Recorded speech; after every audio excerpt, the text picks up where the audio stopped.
Cooperation, cooperation between Somalia and the Inter-Parliamentary Union.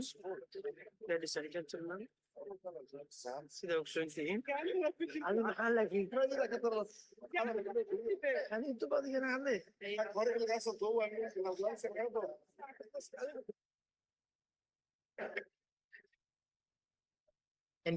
Angelo.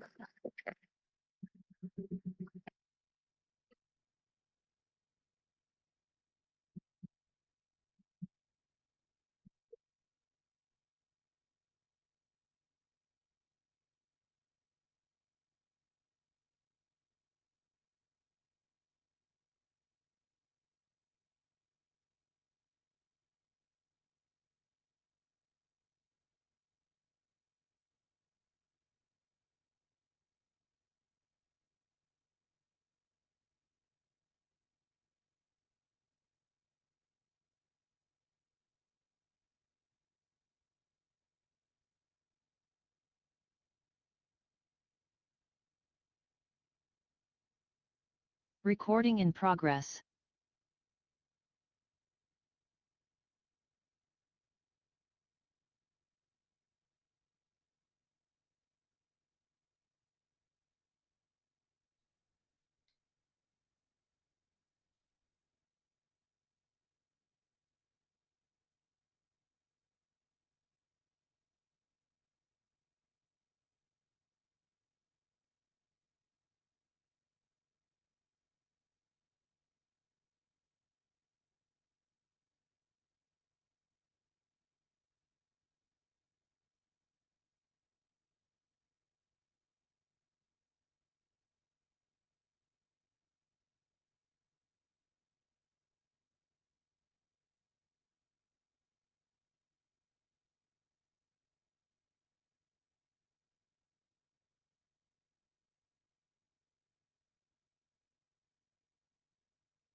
Please. من فضلكم. Please, we can we start? Can we start with our work? I ask everybody to be seated, please. Please take your seats.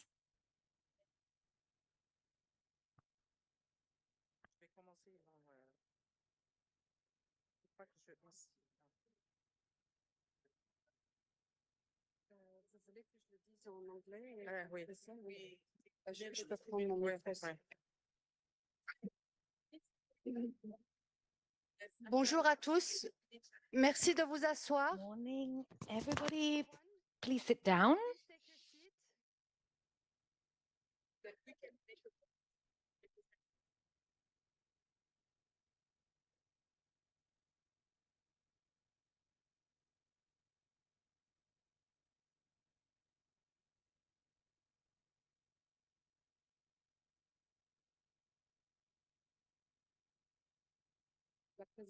بعد بسم الله الرحمن الرحيم. In the name of God, most graceful, most merciful.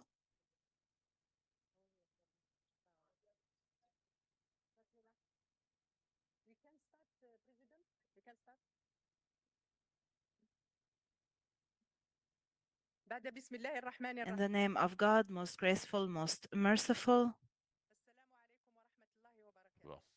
Hello, everyone. Dear colleagues, it is a pleasure for me to see you here all today. I am Professor Ilimi Farida. I am member of the National People's Assembly from Algeria.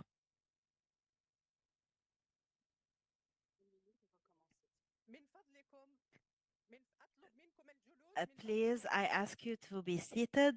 Please take your seats.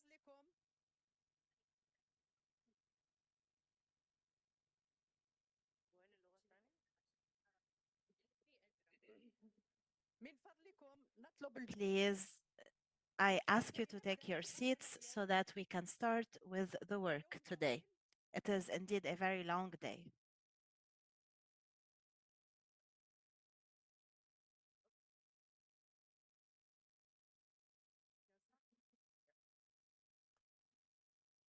We can start, please. هل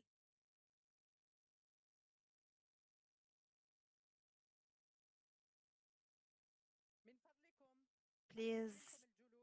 I ask you to be seated إشغالنا. so that we can start our work. بعد بسم الله الرحمن الرحيم. In the name of God, most gracious, most merciful, dear colleagues, it is a pleasure for me to see you all here today. My name is Professor Faridi Elimi.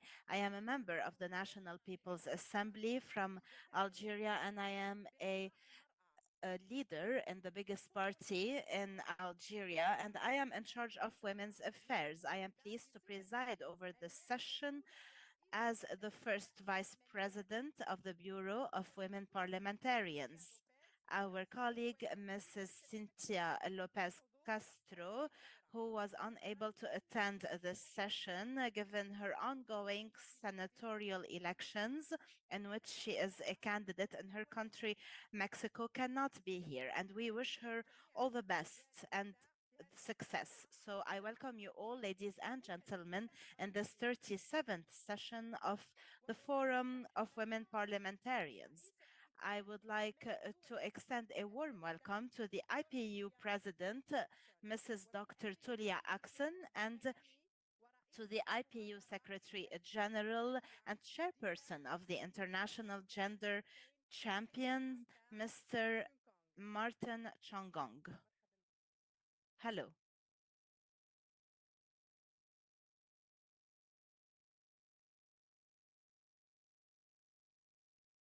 لقد علمت بصدمة وحزن بسقوط I learned with great sadness that there were a lot of casualties in the Moscow attack last night, and I would like to denounce all attacks targeting innocent people. We would like to extend our condolences to all the families that lost their loved ones. It is also a pleasure for me to have you all with you here, to have you all here with us today, especially IPU President. We would like to renew our congratulations on your election. The floor is yours for your opening remarks. Madam President of the IPU, I give you the floor.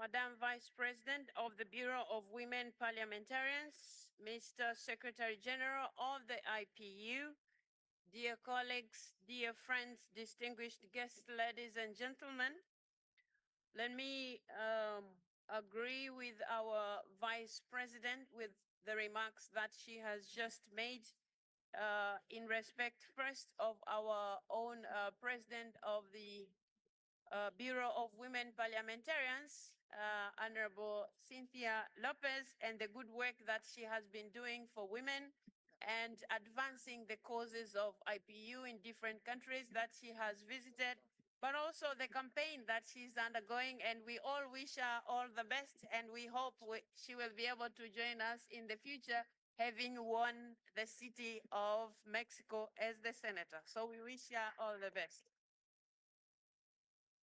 Okay, I would also like to take this opportunity, since I'm addressing you for the first time. I'd like to take this opportunity first to recognize the efforts that you all took, both men and women, to make sure this time we would have a female president. I'm the one speaking before you right now. So thank you so much for every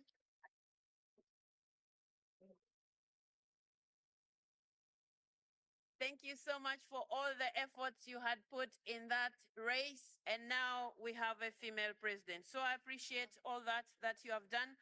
But also let me take this opportunity to congratulate all the women who won elections in the course of last year. And I believe we'll all be working together to make sure we advance women issues, but also inclusivity of other groups as well. That said, I would also like to register the fact that some parliaments did well and some parliaments didn't do so well. So we will be working hard to encourage those who did well to do better, but also those who didn't do well to also keep an eye on those as IPU to make sure we advance our strategy of inclusivity. And we need to see women there. We need to see women on the decision-making table. In our world facing multiple wars and crises, the gender perspective placed at the core of our interparliamentary deliberations by this commendable forum is simply vital for any effective and sustainable solutions. I look forward to your input from a gender perspective into the timely and crucial theme of this 148th Assembly on Peace, with so many ongoing conflicts and wars, with such a dangerous uninhibited war narrative that we hear way too often nowadays, with such an acceptable cost of war and conflict on women and girls and on the most vulnerable, your perspectives are more important than ever. Backlash against women's rights and empowerment, generations of girls and young women left out of education, gender-based and sexual violence, hunger, diseases, and so many civilian lives lost cannot be and continue being the cost of conflicts and wars. We need to break the cycle for the good of everyone. As our IPU Assembly focuses on pathways to peace through parliamentary diplomacy, we can count on this forum to remind all of us that sustainable peace can only be achieved through women's empowerment and gender equality. An essential pillar for achieving this is parity between men and women in decision-making in all sectors, starting in politics and in our parliaments. The recently published IPU report on women in parliament shows that progress is still very low. Today, only 26.9% of parliamentarians worldwide are women.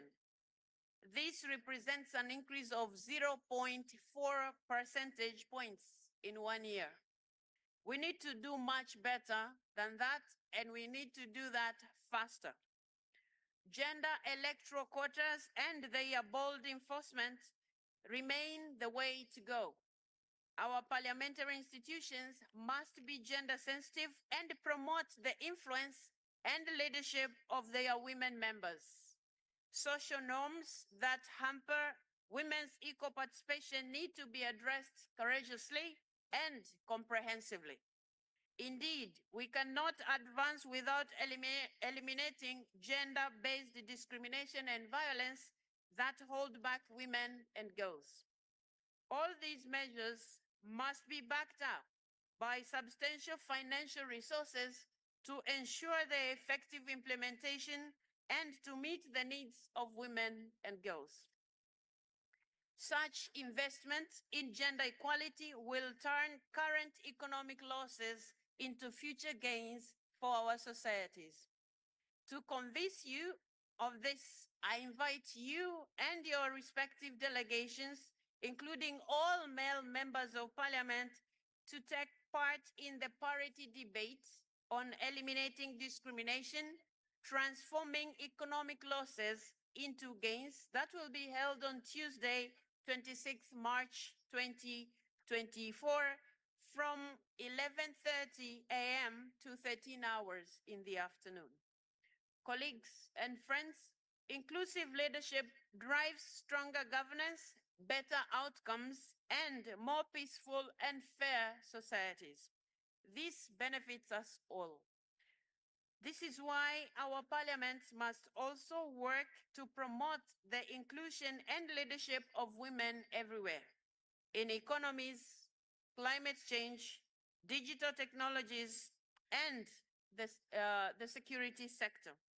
I am delighted that the debate you'll be having this morning on the draft resolution on autonomous weapons systems and artificial intelligence will focus on measures urgently needed to promote gender parity in the military and technological sectors.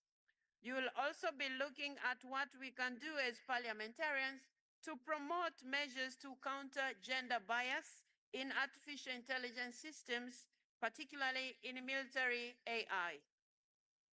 I look forward to your deliberations, and I wish you an excellent session of this forum and a fruitful 148th Assembly. I thank you so much for your attention.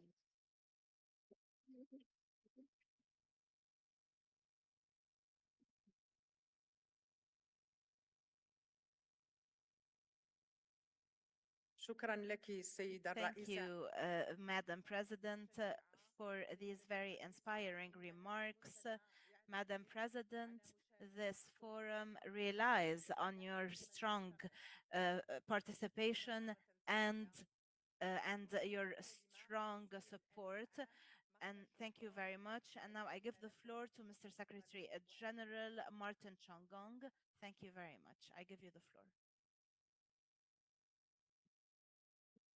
Thank you very much, Madam Vice President of the Bureau of Women Parliamentarians. IPU President, I recognize you. Good morning. Distinguished women parliamentarians gathered here, ladies and gentlemen.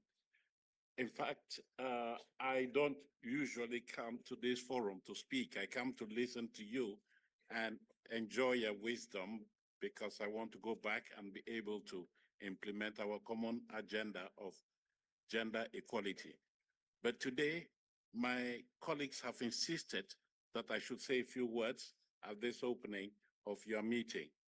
And that is because they want me to share some positive developments in our agenda for equality.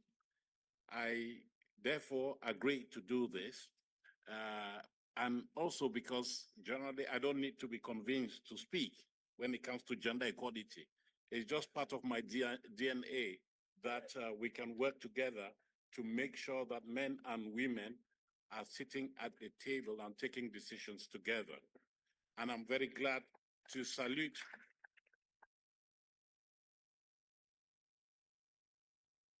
I am very glad to salute the accession of a distinguished lady to the presidency of the IPU in the person of Dr. Julia Axel.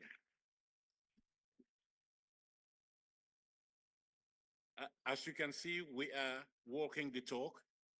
The IPU has at its helm a lady president and a male secretary general. So there's gender equality at the leadership of the organization. Thank you very much. As I said, I wanted to announce some positive developments. And first of all, I want to say that for the first time, we are implementing in an IPU Assembly a policy to prevent harassment, sexual harassment in particular. And you will remember that in Luanda, you adopted this forward-looking document so that your organization could be aligned with the practices of other similar organizations in the world. So today, we are pleased that we can actually begin implementing that policy because we want to make sure that our assemblies and other events are platforms where men and women can contribute freely with a spirit of respect and free from any harassment or violence of any sort.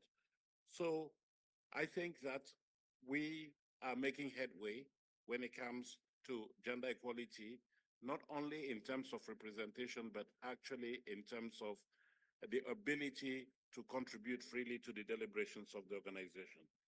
Secondly, I note that for the first time in the history of the organization, we have an executive committee that has gender parity. We have equal numbers of men and women in our executive committee, which is one of the governing bodies of the organization. And this is not something that happened by chance. I think it is the result of decades of hard efforts by all of us to make sure that the governing structures of the IPU are gender equal. We also have a very important mechanism within the IPU, the Gender Partnership Group, which, as you know, is made up of 4 persons, 2 women, 2 men from the executive committee that monitor participation in the assemblies of the IPU. That body has been reconstituted 2 days ago and has not yet met. It's going to meet on the 26th. And that is one of the reasons why I was asked to take the floor here, to give you some statistics as to how women are faring in participation in this assembly. So based on the registrations that we have recorded up until the 22nd of March, that is yesterday, we have an overall proportion of close to 36% of participants who are women. So the IPU today in this assembly have women participating to the tune of 36%. This is a similar ratio when compared with the one in Luanda in October last year. And I just want to remind you, and I think, Madam President, you did say that we have to keep working at this. I have to remind you that the record is 38%. So it seems that we are slowing down, which means that we have to redouble our efforts. Out of the 145 delegations that are present in this assembly, there are 12 that are single MP delegations. So of the other 133 delegations that have 2 or more members, there are a total of 12 delegations composed only of men. Not very good. and 3 composed only of women. I think, as Madam President said, we should do better. We surely can do better to make sure that all delegations, all multi-member delegations are inclusive of men and women. So it is something that I want to point out to you here. Also, I want to salute the contribution of women parliamentarians in the exercise that has been launched to overhaul the statutes and rules of the IPU in order to bring us in line with the practices of the 21st century. We have received many submissions, including from the Bureau of Women Parliamentarians, and a working group is set to meet at this assembly to review all submissions and subsequently present proposals to the entire membership for possible adoption in October 2024. That working group, of course, includes a representative from the Forum of Women Parliamentarians and from the Forum of Young Parliamentarians. So your voice will continue to be heard. So as I conclude my comments now, I want to say that over the decades, we have all been very steadfast in promoting gender equality when it comes to representation in particular. And we have said that we will not stop until we have achieved gender parity.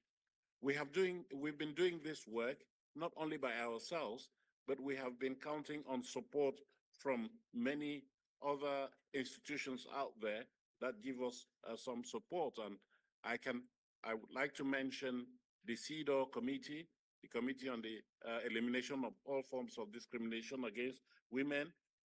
We have the International Gender Champions, of which I am the chair of the global board. We've been working very hard to promote gender equality. We have generation equality. We have UN Women, all these partners working together with the IPU in order to make sure that we can achieve parity across the board. So let's not stop the progress that has been made. Let's not slow down.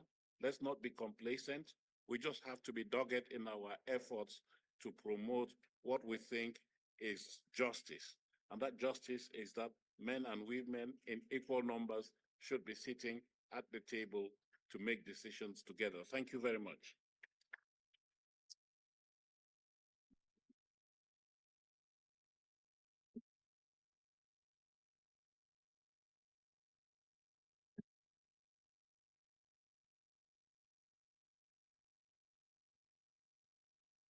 شكرا لك السيد مارتن شونكونغ. Thank you, Mr. Martin Chung-Kong. We appreciate your outstanding support to gender equality and to the work of this forum. And we all know how busy your agenda is. So please feel free to leave at any time. Thank you once again, Mr. Martin. سيدة الرئيسة أنت كذلك إذا أردت المغادرة فتفضلي. Madam Chair, Madam President, if you wish to leave us, of course, feel free at any time, but you're also welcome to stay with us. Dear colleagues, let us kick off our work by adopting the agenda you have before you. It was prepared by the Bureau of Women Parliamentarians in its session in October 2023 in Rwanda. I would like to call you to adopt it by acclamation.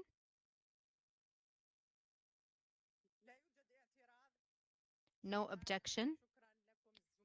Thank you. Thank you, dear colleagues. The agenda has been adopted, and our session today will continue until 5:30 p.m. with a lunch break from 1 p.m. to 2:30 p.m. And we'll be having many interesting subjects on our agenda, and I'm sure that we will be having enlightening and interesting discussions. We shall move now to the second item of our agenda, which focuses on the latest activities to advance gender equality. Allow me to invite Mrs. Siwani Sirivan Chafpoon, member of the Bureau of Women Parliamentarians from Thailand, to brief you on the work carried out by the Bureau and its deliberations at the sessions held in Luanda on the 23rd of October 2023 and here in Geneva this morning. Ms. Sirivan Chafpoon, you have the floor, please. It's a great pleasure to brief you on the work that the Bureau of Women Parliamentarians carried out last October in Luanda and earlier this morning here in Geneva. For an essential part, the Bureau prepared this 37th session of the forum. It's agreed that the forum will debate the draft resolution on addressing the social and humanitarian impact on autonomous weapon system and artificial intelligence from a gender perspective, with Ms. Nasib Ayub from Egypt as chairperson of the debate and Ms. Reno from Australia as rapporteur. I hope that you will welcome this proposal. The Bureau selected the topic of the panel discussion to take place this afternoon on Women Peace Builder, Advancing Sustainable Peace. With this theme, we wanted to highlight the importance of women's participation and leadership for sustainable peace building. We want to recognize and pay tribute to the women fighting for peace and for the alleviation of suffering of the victims of war and conflict all over the world. And we want to back up their efforts and initiatives. I am very pleased to announce to you that our special guest in this afternoon panel discussion will be the Special Representative of the UN Secretary General on Sexual Violence in Conflict, Ms. Pamela Patton. I invite you all to take part in this discussion and look forward to our deliberation on such an important and timely topic. Another important area we want to shed light on is the absolute necessity to continue removing any legal and cultural barrier to women economic participation and empowerment. There are some worrying signs of reform fatigue, but we cannot let this happen. The cost of women's disempowerment is way too high for our economies. With 6 years to go to reach the Sustainable Development Agenda, working harder than ever to establish equality in all fields and ensure women's full participation in the economy is key. Let's discuss together and with our male colleagues how to do so in a parity debate on eliminating discrimination, transforming economic loss into gains. To take place during this assembly on Tuesday, 26 March from 11:30 a.m. to 1 p.m. Come along in large numbers with the male colleagues in your delegation so that together we can invest in women to improve our economics. Dear colleagues, finally, I would like to remind you that the IPU is currently conducting its third regional study on sexism and violence against women in Parliament. This time in the Asia-Pacific region. This study is conducted jointly with the ASEAN Inter-Parliamentary Assembly or IPA and Commonwealth Parliamentary Association or CIPA. As representative of the Bureau of this region, I am very proud that this study is being conducted. And I urge all the women MPs and women parliamentary staff from each of the 37 parliaments in the Asia-Pacific region to participate in this important study. Interviews are strictly confidential and can take place online or in person, including during this assembly. So please join and help making all parliament better place for all women. I thank you for your attention and participation and look forward to our debates today, which I'm sure will be extremely interesting. Thank you again.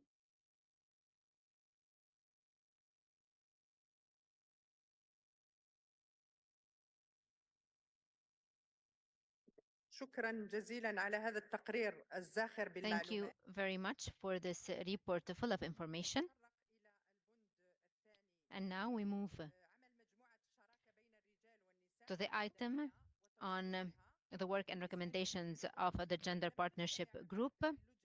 Regarding this item, the committee has not convened yet, but Mr. Martin has given us all the information related to this item, and we would like to thank him once again for everything that he has presented to us. Thank you for all the clarifications and the statistics. Thank you so much.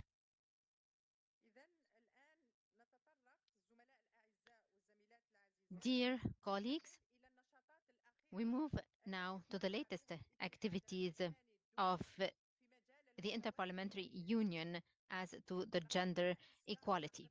In fact, a special report on women in Parliament has been issued in order to commemorate the Women Day, and I would like to invite Mrs. Zeina Hilal, head of the Gender Partnership Group affiliated to the IPU, to present to us the most important results in the report. The floor is yours.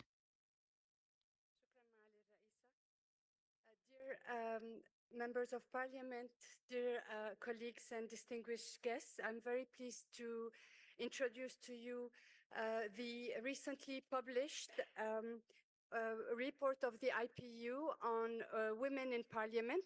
You may remember, I hope, that this report is published every year to analyze the results of elections held when it comes to women's participation. So you see on the screen the title and the first page of this report, and you will have many copies available for all of you to have. Let's see what happened in 2023. Women in parliament have, of course, made some gains. Today, the proportion of women in parliament stands at 26.9%. This is up from 26.5% the precedent year. It means that there has been a small progress of 0.4 percentage point. 6 countries have parity in their lower house of parliament. Some of them have more women than men today. And this includes, of course, Rwanda, that maintained its position as the parliament with a lower chamber that has the biggest proportion of women. Also, we've seen some good progress in sub-Saharan African countries after the elections held in 2023, with a jump by 3.9 percentage point. Now, on the other side of the coin, there have been, of course, losses that are very regretful. The rate of progress that I told you about of 0.4 percentage points is actually the same one that we found out in 2022. This means that the progress in women's participation in parliament has stagnated.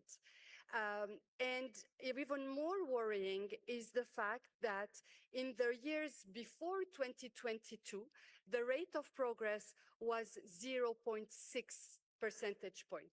So in 2022 and 2023, the annual rate of progress was lower than in previous years, and this is pretty worrying.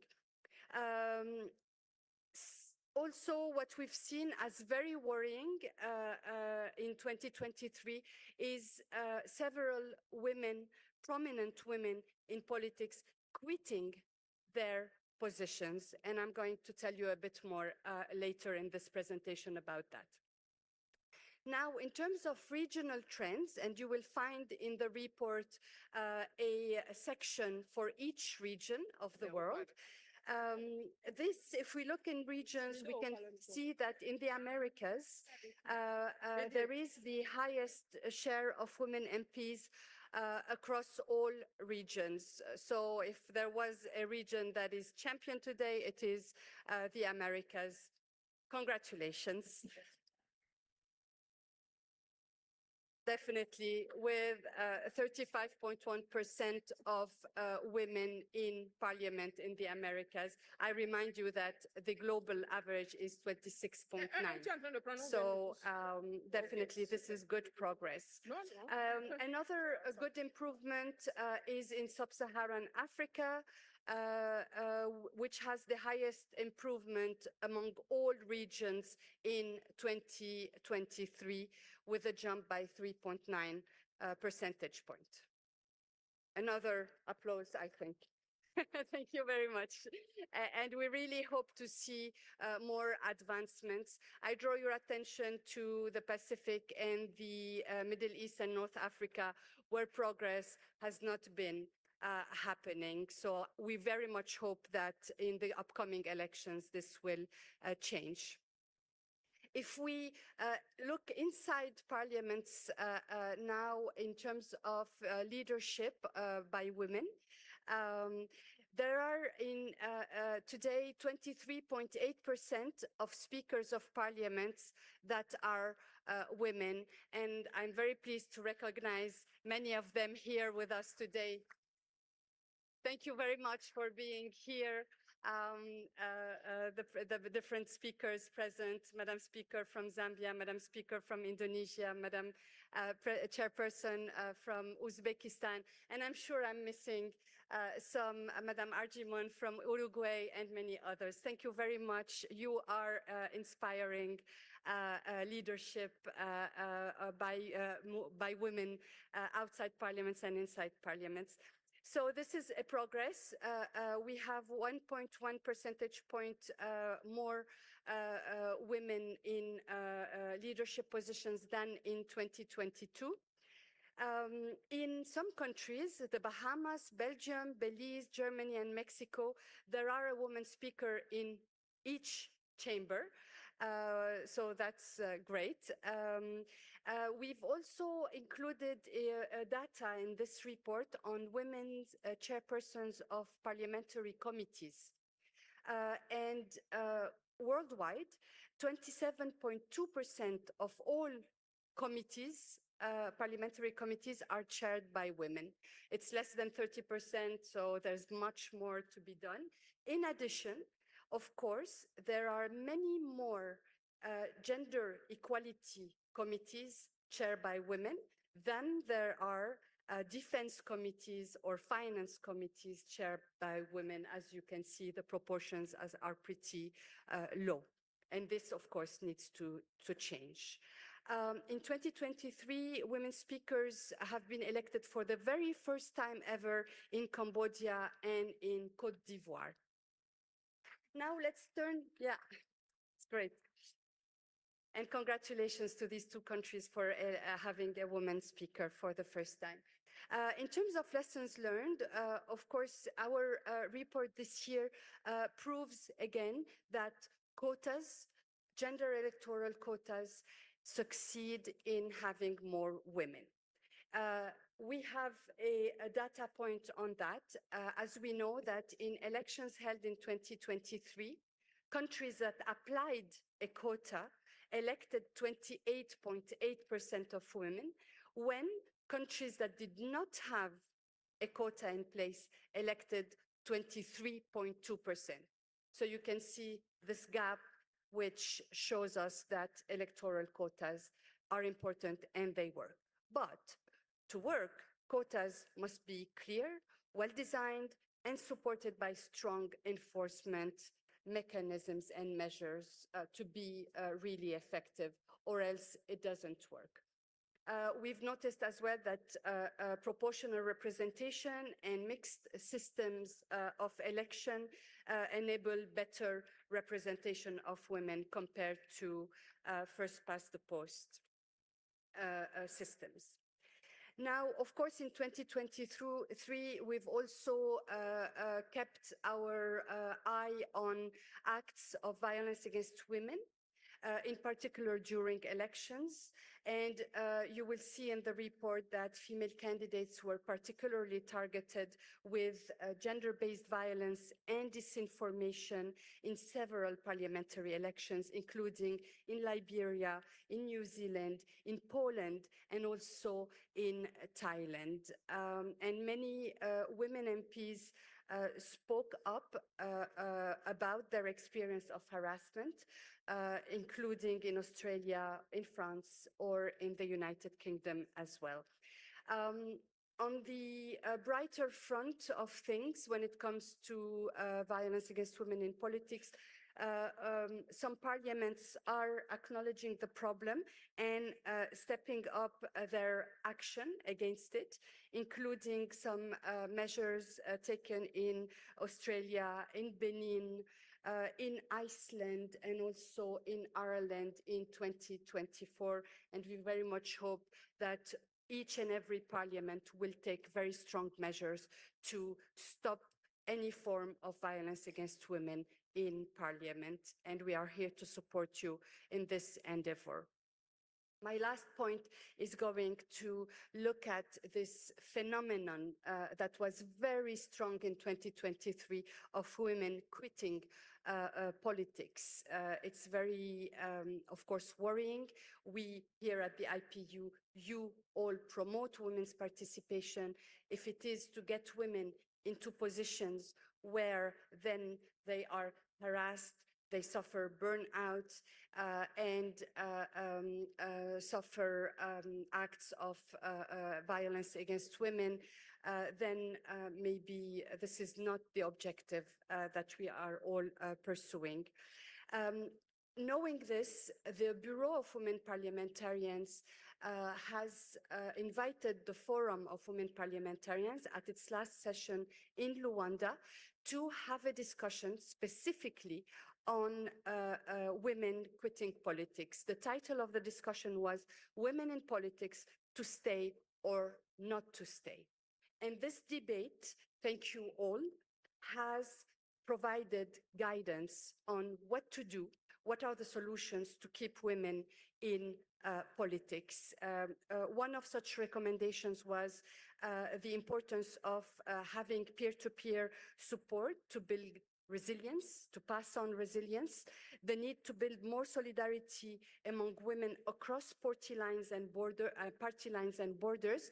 This is including through women caucuses inside parliaments, for example, and other recommendations included ensuring better representation of women and adopting codes of conducts in parliaments to prevent any forms of harassment and to adapt parliaments better to both men and women working in parliament, but also having their other responsibilities such as family responsibilities, domestic responsibilities, and care responsibilities for the elders and for children. On this note, I hope this was an interesting presentation for all of you, and I invite you to discover the report if you haven't done that so. Thank you very much.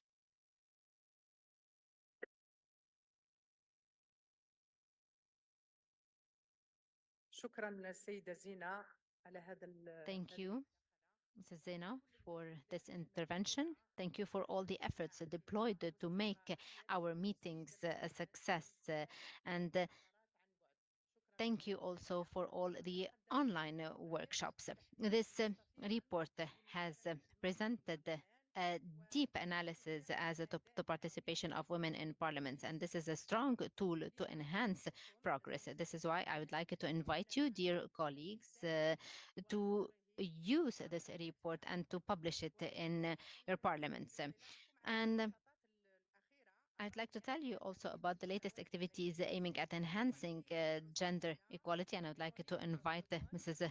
Véronique Guerioton, member in the Bureau of Women Parliamentarians from France, to present a report on the parliamentary meeting as well as other events that have been organized during the 68th session in New York. Colleagues, I'm pleased to report on the parliamentary meeting organized by the IPU and UN Women during the 68th session of the Commission on the Status of Women. French is one of the two official languages, so you will allow me to express myself in French. The meeting was held on March the 12th at the UN headquarters in New York. It brought together 113 parliamentarians from 38 countries, as well as other stakeholders. The main principle is to have states and of governments and people from civil society involved. The meeting that we had focused on the role of gender-sensitive parliaments in eradicating poverty, which primarily affects women. The meeting kicked off with opening remarks by the IPU president, who is here with you today, Ms. Tulia Axon, and Sarah Hendricks, who is the director of the Program Policy and Intergovernmental Affairs Division at UN Women. I had the pleasure of chairing the meeting. We heard how our parliaments can and must be agents of change and must introduce innovative policies to meet the needs of women and girls living in poverty. This requires us to focus on 4 areas in particular.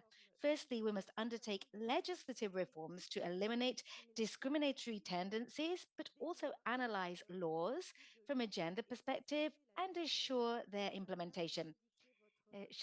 Zainab, you indicated your taste for quotas, and these are the types of laws that we need to adopt in order to be able to eradicate discrimination. Secondly, we must put in place gender budgeting, giving us a framework to ensure that our budgetary, economic, fiscal, and social policies are favorable to women. Thirdly, we need to promote gender sensitive parliaments so that our institutions are able to carry out these important reforms.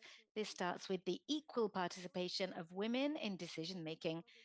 We need parity laws and we have to implement quotas in parliaments to move towards this goal. Finally, gender sensitive parliaments that are able to effectively combat poverty must also involve grassroots associations and groups of women and girls from civil society in all their diversity. Dear colleagues, the IPU organized 2 parallel events at the UN. The first focused on the importance of parity in decision making to promote peace and security. This event was co-organized with the CEDAW committee, the Office of the UN High Commissioner for Human Rights, the Action Coalition on Feminist Movements and Leadership of the Generation Equality Forum, the International Champions of Equality, the GQUAL campaign, and several states. The meeting provided an opportunity for experts, parliamentarians, government representatives, and civil society representatives to share their experiences in favor of parity and a feminist approach to decision making. The IPU data presented on this occasion, as well as our work on parity, were particularly well received. The second side event presented a new initiative supported by the European Union in the field of women's leadership. Under this initiative, the IPU will work closely with UN Women, IDEA International, and United Cities and local governments to promote a profound change in social norms to achieve real parity. Once again, the partner organizations were able to exchange views with a panel of civil society representatives on effective strategies for parity in politics, with a particular focus on engaging young women. Dear colleagues, I was particularly pleased to take part in the deliberations and exchanges that took place in New York and to see the impact of our organization's work within the UN bodies dedicated to gender equality. And to end, I would just like to make a more personal comment about my participation. to say that together with the organization of this conference in favor of women's rights, there is also an organization of anti-choice, anti-rights, which are trying to restrict women's rights in the world and that are financed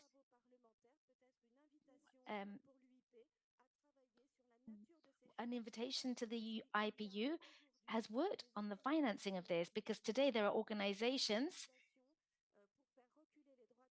who are trying to put back women's rights. I thank you very much, Madam President.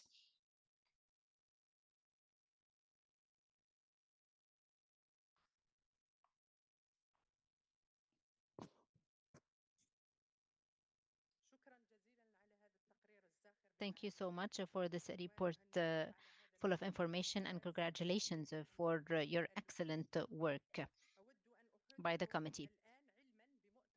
I'd like to inform you now of a regional conference that was organized by the ESCWA through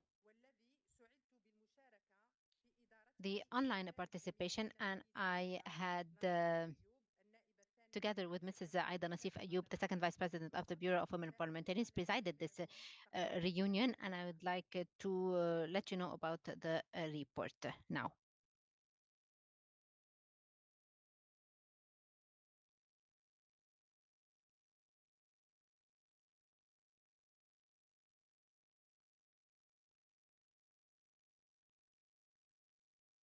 زملاء الأفاضل الزميلات الفضليات. Dear colleagues, I am pleased to brief you on the online regional conference held on the 31st January and the 1st of February 2024 for parliamentarians from Arab states. The conference was entitled "The Role of Parliamentarians in Accelerating the Achievement of Women's Economic Empowerment under SDG 5 in the Arab region," and focused mainly on care policies. It aimed to serve as a catalyst for action, inspiring a renewed commitment to advancing gender equality and women's empowerment. It was organized in partnership with the United Nations Economic and Social Commission for Western Asia, in collaboration with UN Women and ILO. The conference was opened by the President of the IPU Bureau of Women Parliamentarians, Ms. Cynthia Lopez Castro, alongside representatives from the partner organizations that co-organized the meeting. I had the honor to chair the first day, and our colleague, Ms. Aida Nasif Ayoub, the second Vice President of the Bureau of Women Parliamentarians, chaired the second day. The online meeting gathered 35 parliamentarians, 29 of which were women and 6 men, from 18 Arab countries in total, and 55 observers. Debates focused on ways in which equal care leads to women's economic empowerment. Finally, dear colleagues, I would like to thank all of those who have participated and engaged throughout these 2 fruitful days: the IPU, UN ESCWA, ILO, and UN Women stand ready to support you in your important endeavors to achieve women's empowerment and genuine equality in care. As parliamentarians, we must stand united in our resolve to overcome challenges, seize opportunities, and create a more inclusive and equitable world for all. Thank you so much.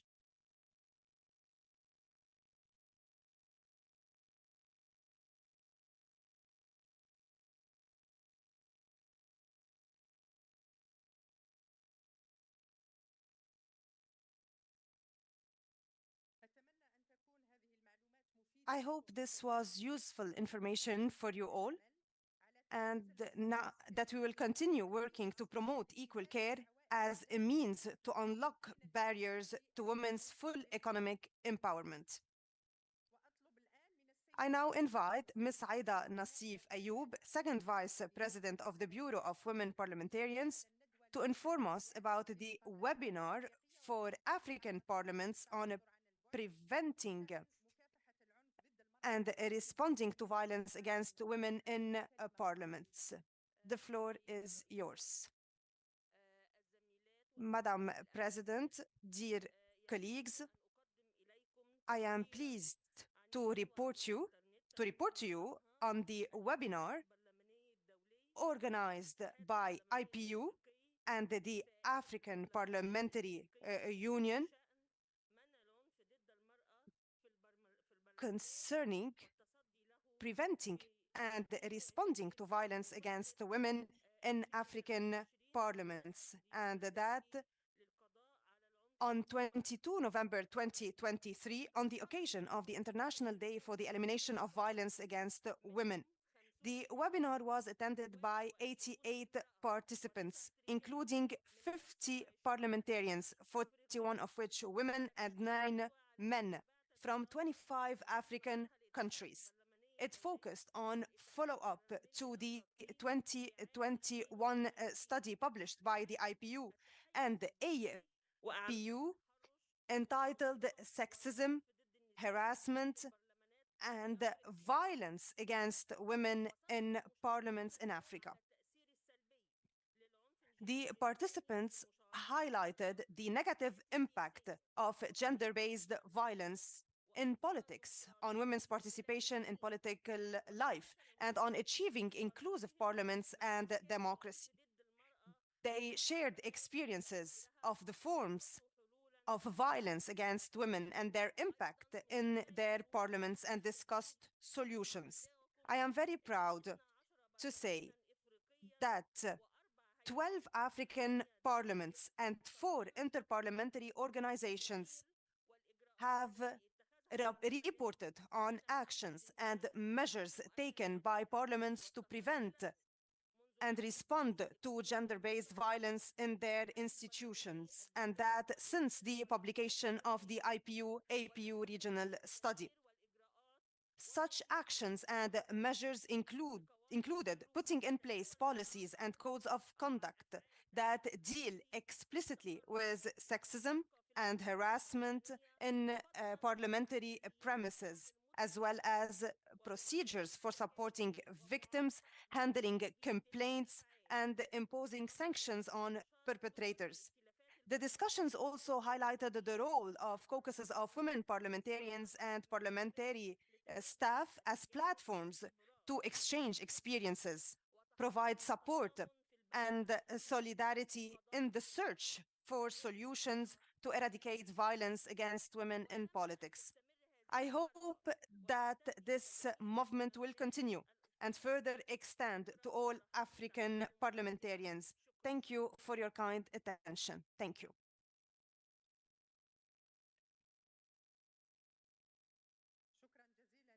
Thank you very much, Ms. Nassif, for this presentation. I am pleased to see that many parliamentarians are seeking solutions, legal solutions, to combat violence against women in their parliaments. Dear colleagues,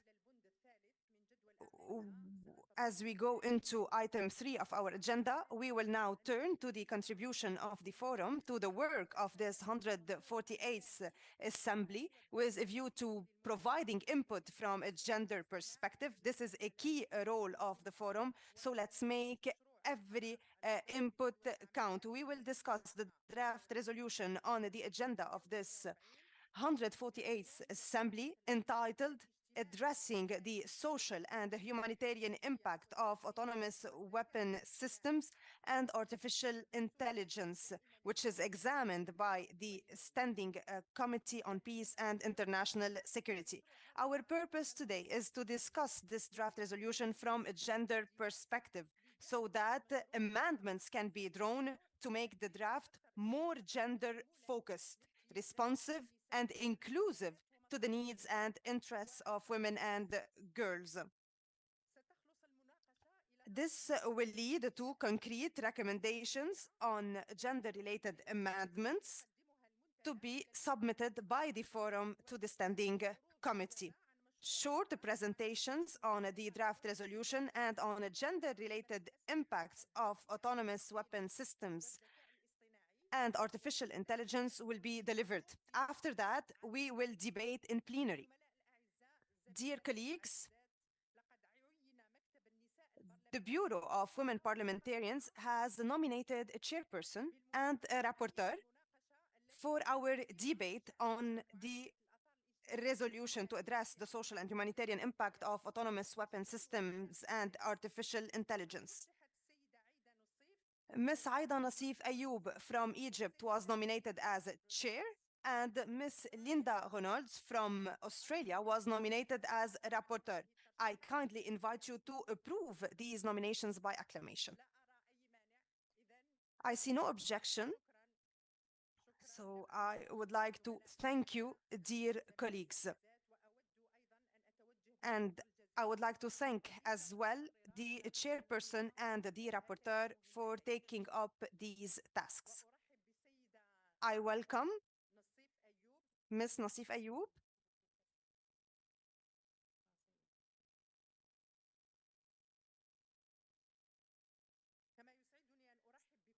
And I am pleased as well to welcome Ms. Krixel on behalf of Ms. Stolbizer from Argentina and Mr. Christophe Lacroix from Belgium, whom have accepted our invitation to present a presentation related to addressing the social and humanitarian impact of autonomous weapons system and artificial intelligence.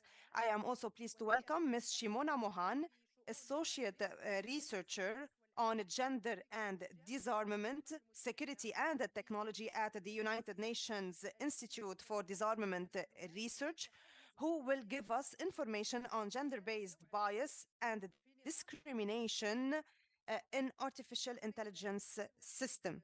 Ms. Krexel and Mr. Lacroix, the floor is yours.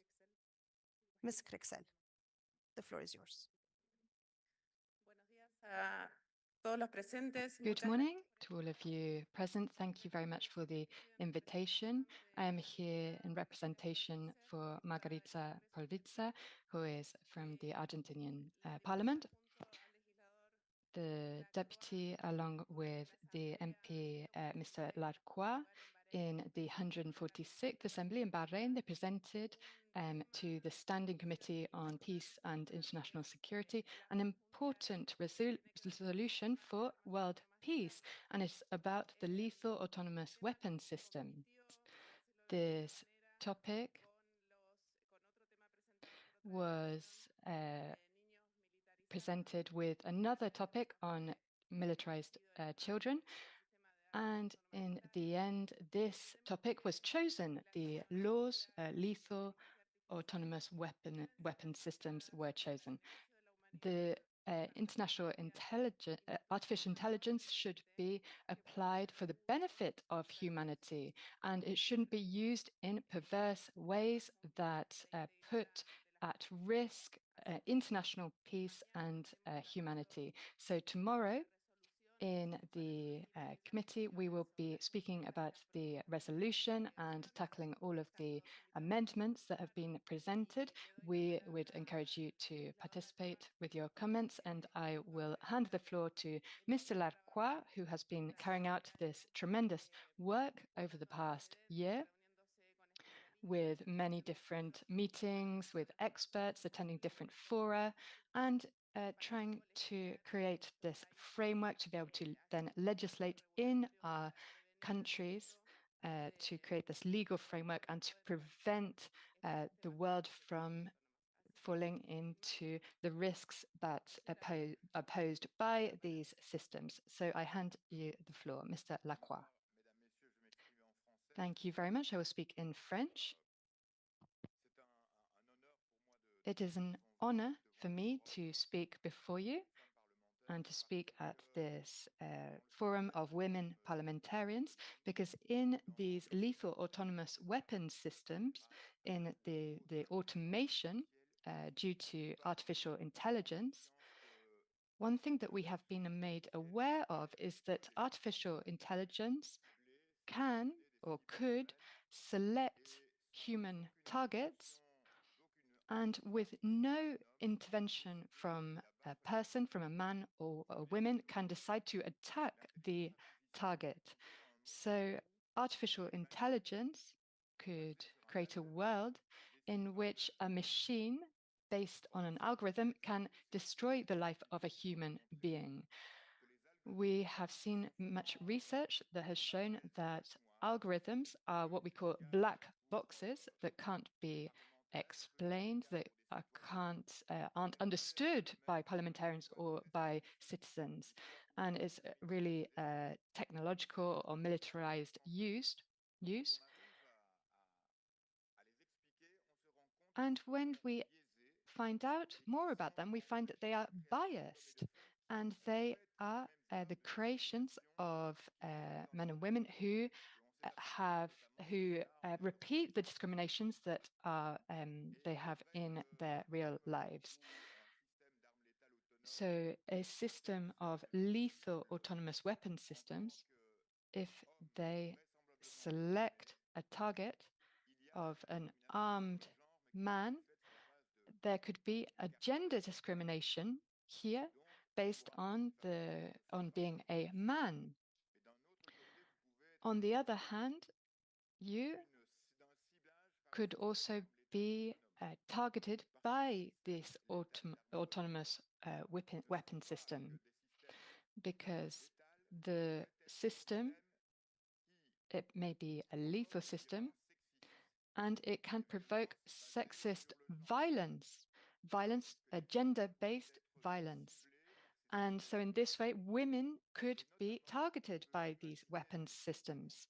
We may imagine in a worst case scenario that weapons could be used by artificial intelligence to carry out a violation or rape of women and girls. So we are working on this topic in the committee, the standing committee, and we have this gender dimension that we need to tackle within the resolution. Some resolutions have been proposed by different countries who want to take out this gender dimension from the resolution. So our role will be to provide in this committee and in this draft resolution the legality of the treatment of women, and to make sure that this aspect of gender is kept within the resolution, because we have many different things that may happen that will concern women and girls by these lethal autonomous weapon systems. To finish, I want to say that on one hand, we have the artificial intelligence in militarized uses or areas. They have patriarchal systems, and they include gender discriminations from the start, but also these systems, these AI systems, they may be efficient in war, but they are it is a system that needs to provoke emotions, and we need to call on the parliaments from around the world to adopt decisions on this, on the lethal autonomous weapon systems, and to put in place legislation. And I would like to applaud the work also of the Forum of Women Parliamentarians. Thank you very much. Thank you, Ms. Christel and Mr. Lacroix, for this informative presentation. We would be very pleased if you could stay with us and contribute to the discussions to take place soon. Before I give the floor to Ms. Mohan, we will watch a short video on gender and military AI.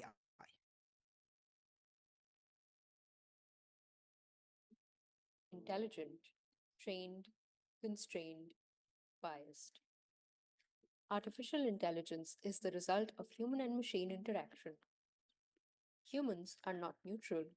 Machines are not neutral. Thus, AI is not neutral. AI depends on the human capacity to generate algorithms, introduce data, evaluate systems, and other actions that can reinforce gender norms and bias. The limitations of modeling particular people as universal can be seen in applications of AI as diverse as voice recognition, image detection, and machine translation. All of these applications currently recognize men at higher rates than women. But gender bias does not refer only to bias against women. The existing norms of war mean that algorithmic models might be less likely to identify civilian men as non-combatants, raising concerns about bias against men as well. UNIDIR's new report, Does Military AI Have Gender?, uncovers the impact that gender norms have on the development and deployment of AI for military purposes.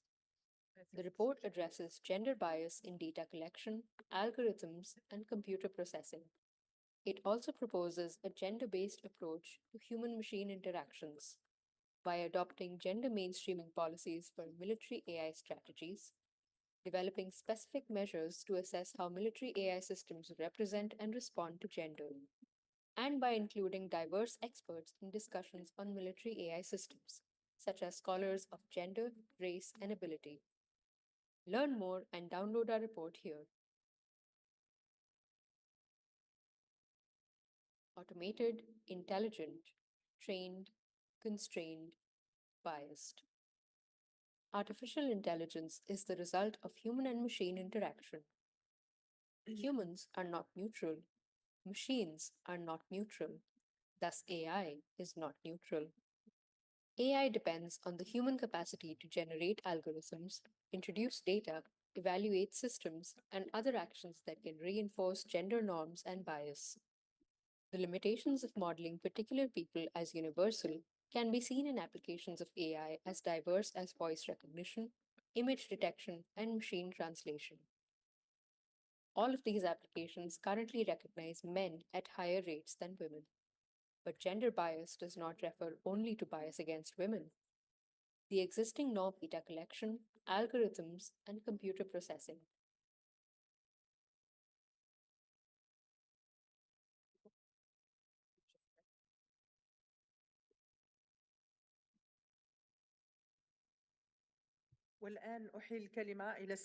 I give now the floor to Ms. Mohan. You have the floor. Thank you very much. Good morning, ladies and gentlemen, and thank you to the Inter-Parliamentary Union for having me. My name is Shimona Mohan. I'm an associate researcher at the United Nations Institute for Disarmament Research, and also voiced the video that you just saw from UNIDIR. Allow me to start with a very short background around the gender, military, and technology nexus so that it can put in context my remarks going forward. So across militaries, there is a rampant idea of militarized masculinities. That is the idea that real men are real soldiers and anybody else is not. And this militarized masculinity then becomes masculinized militaries, which is military cultures that regurgitate and repeat the notion of military equals male through their structures and processes. Apart from this, we also know now that while AI may appear to be so, it is not neutral and can internalize and then catastrophically enhance gender biases across societies and program them into AI systems or ignore them in outputs. So adding to this is also the overarching issue of the specific and marked dearth of women in STEM, which is science, tech, engineering, and mathematics, and ICTs as well, which makes it difficult to mainstream gender-specific issues across tech. When we speak about numbers, only about 8% of software professionals are women. only about 0.3 to 20% of women form militaries around the world, and only about 1/5 of the diplomats in small and specialized disarmament forums around lethal autonomous weapons are women, according to Unity Research. And these high-stakes technologies are thus fundamentally conceived, developed, deployed, and also governed in a gender vacuum. We are also seeing that gender is seen as a soft security issue in policy considerations, as opposed to hard security deliberations, which get more focus. And the inclusion of gender in technology is also seen as a last priority, and is sort of characterized as an ethical concern rather than a core tech one. So to prevent Связано с gender решением ключевых, важных вопросов в этом отношении.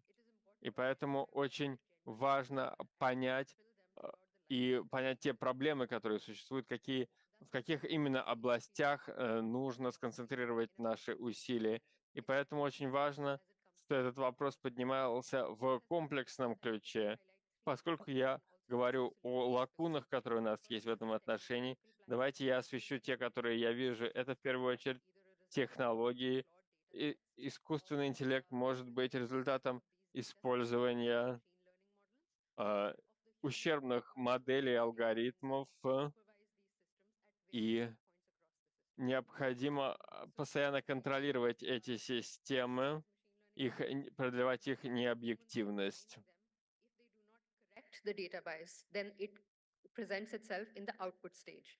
A Stanford study of publicly available information across 133 biased AI data sets, it showed that there is 44% exhibited gender bias and 26% exhibited both gender and racial biases.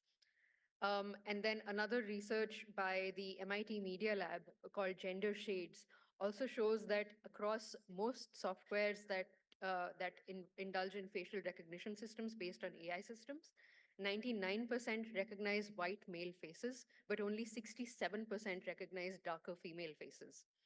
So the harmful effects of these are very visible. From the civilian example, we've seen Apple's sexist credit card algorithm that was revealed to have provided significantly higher credit ratings to men as compared to their female counterparts, with no other plausible differentiating factor apart from gender.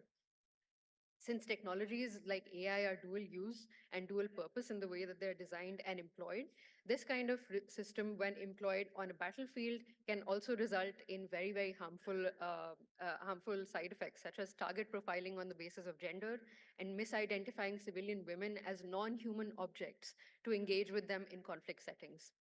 Thus, we need to ensure that we're investing in gender disaggregated data sets through several pipelines across the public information system, with a focus on public offices like national statistics offices. And this should then be followed by employing explainable and responsible AI systems, and also getting the human developers and designers of these systems to gender sensitization trainings. Apart from the technological hurdle, there's also a legal hurdle. There are noticeable gaps in weapons review processes across the world. Most of these are conducted under the Article 36 of the first additional protocol of the Geneva Conventions, which does not specifically mention gender. However, since these weapon review processes are largely dependent on how the states perceive them and then pursue them, there is a lot of potential for these states to also employ gender-sensitive weapons review processes within their national functioning. On a third point, on normative and policy options, the main forum where lethal autonomous weapon systems have been discussed has been the group of governmental experts on lethal autonomous weapon systems under the Convention on Certain Conventional Weapons, or the GGE laws for short. This conversation has been convened since 2017 and has continuously mentioned social biases and gender biases within its functioning. However, apart from this particular normative instrument, we also have the instrument of an overarching feminist foreign policy, which a lot of countries have now also adopted. And this foreign policy can then also play into sensitizing and prioritizing gender issues across the board, also in lethal autonomous weapon systems. And apart from this, on a last point, there is also national action plans under the Women, Peace and Security agendas of the UN Security Council 1325, which can also then include lethal autonomous weapon systems and gender processes within national policy measures. In conclusion, it is also crucial to ensure that cross-cutting measures like interdisciplinary evaluations of these systems and also employing diverse teams is important. I wish the IPU much luck and success on this endeavor within their ambits. Thank you.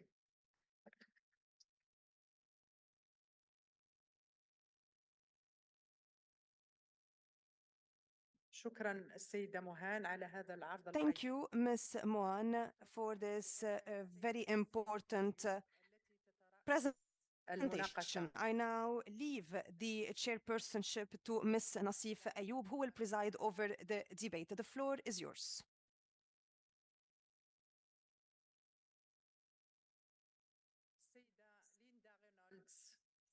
Ms. Linda Reynolds, dear rapporteur.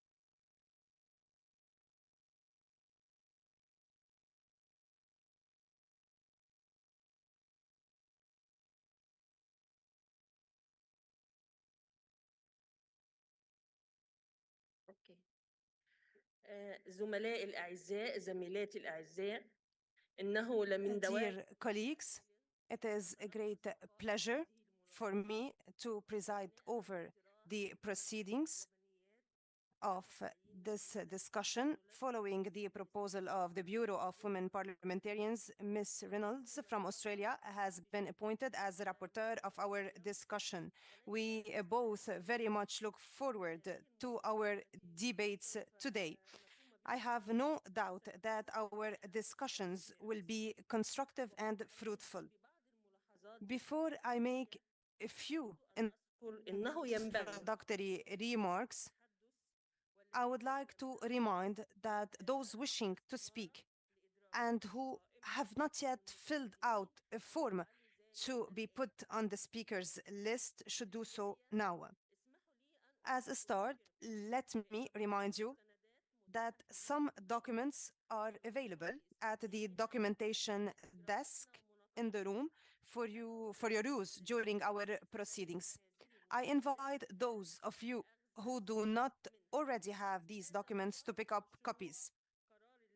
These are the draft resolution of the Standing Committee on Peace and International Security and the amendments to the resolution that will be discussed from tomorrow onward.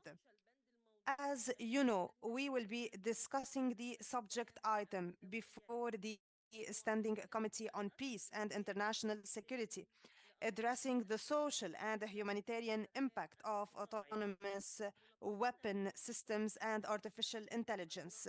Our discussion today will aim at considering the gender dimension of this topic. The objective is to put together a set of proposed gender amendments to the resolution to be adopted.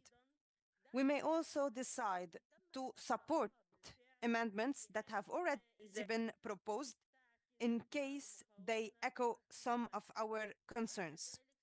These amendments will then be considered by the Standing Committee during its debates. In your interventions, I invite you to address these following issues.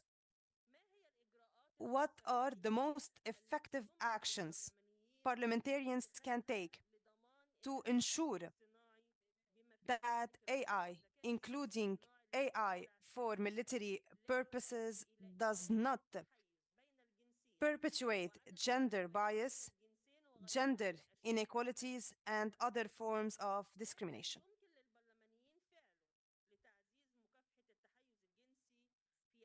What can parliamentarians do to combat discrimination when it comes to AI, especially military AI? What are the measures? What are the emergency or urgent measures on the local, regional, and international levels to ensure gender equality in technology and in the military field?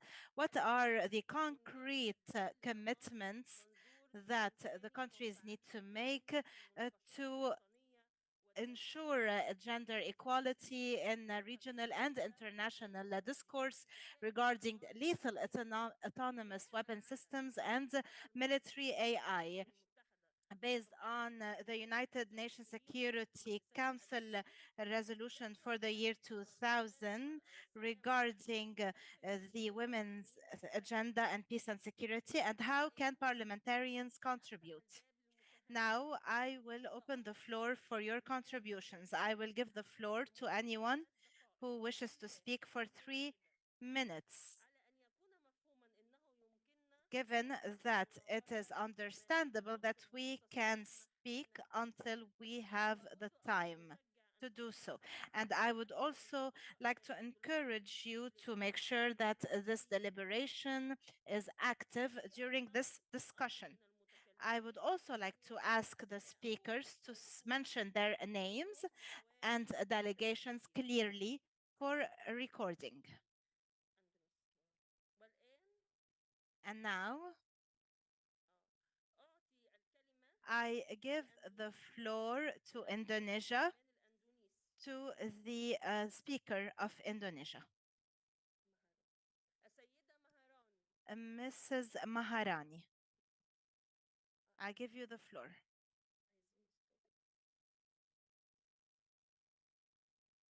Honorable President of Women Parliamentarians and Chairperson of the Forum of Women Parliamentarians, our world is going through turbulent times and many women and girls are being hit hard.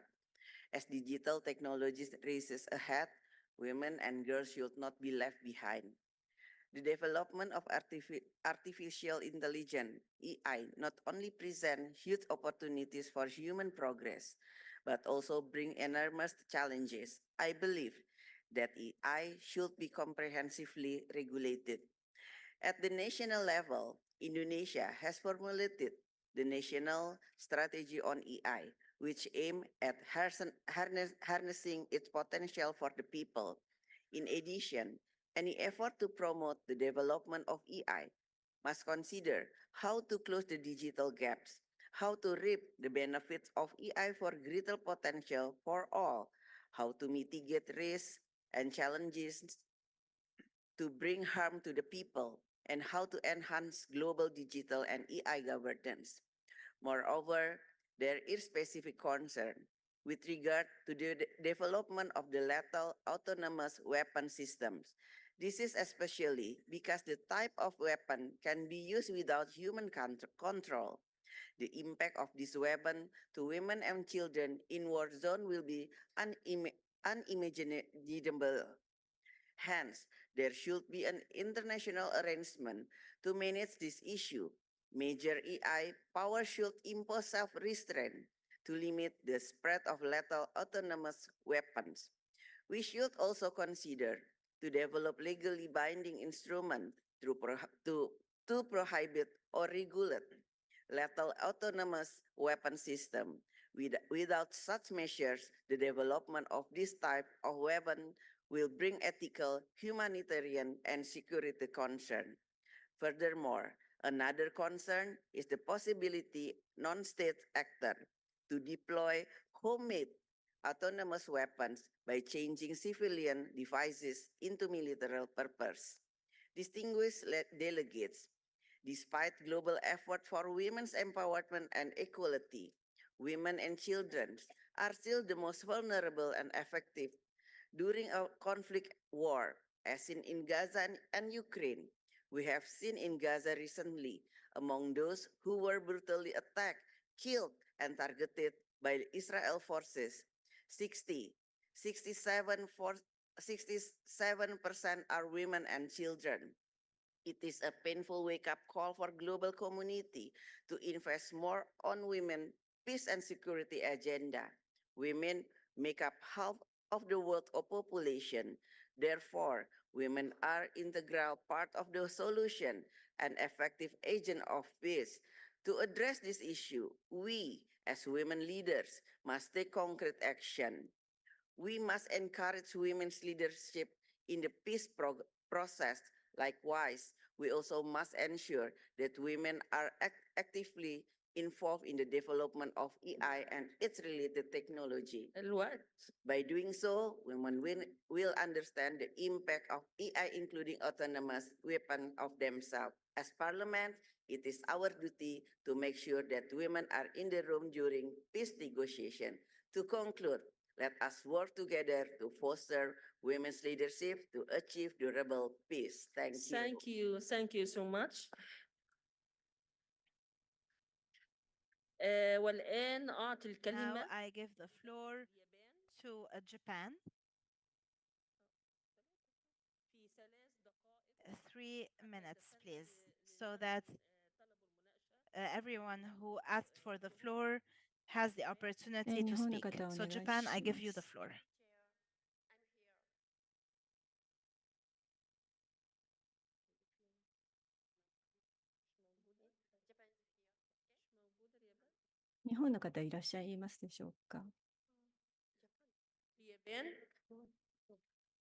تفضلي.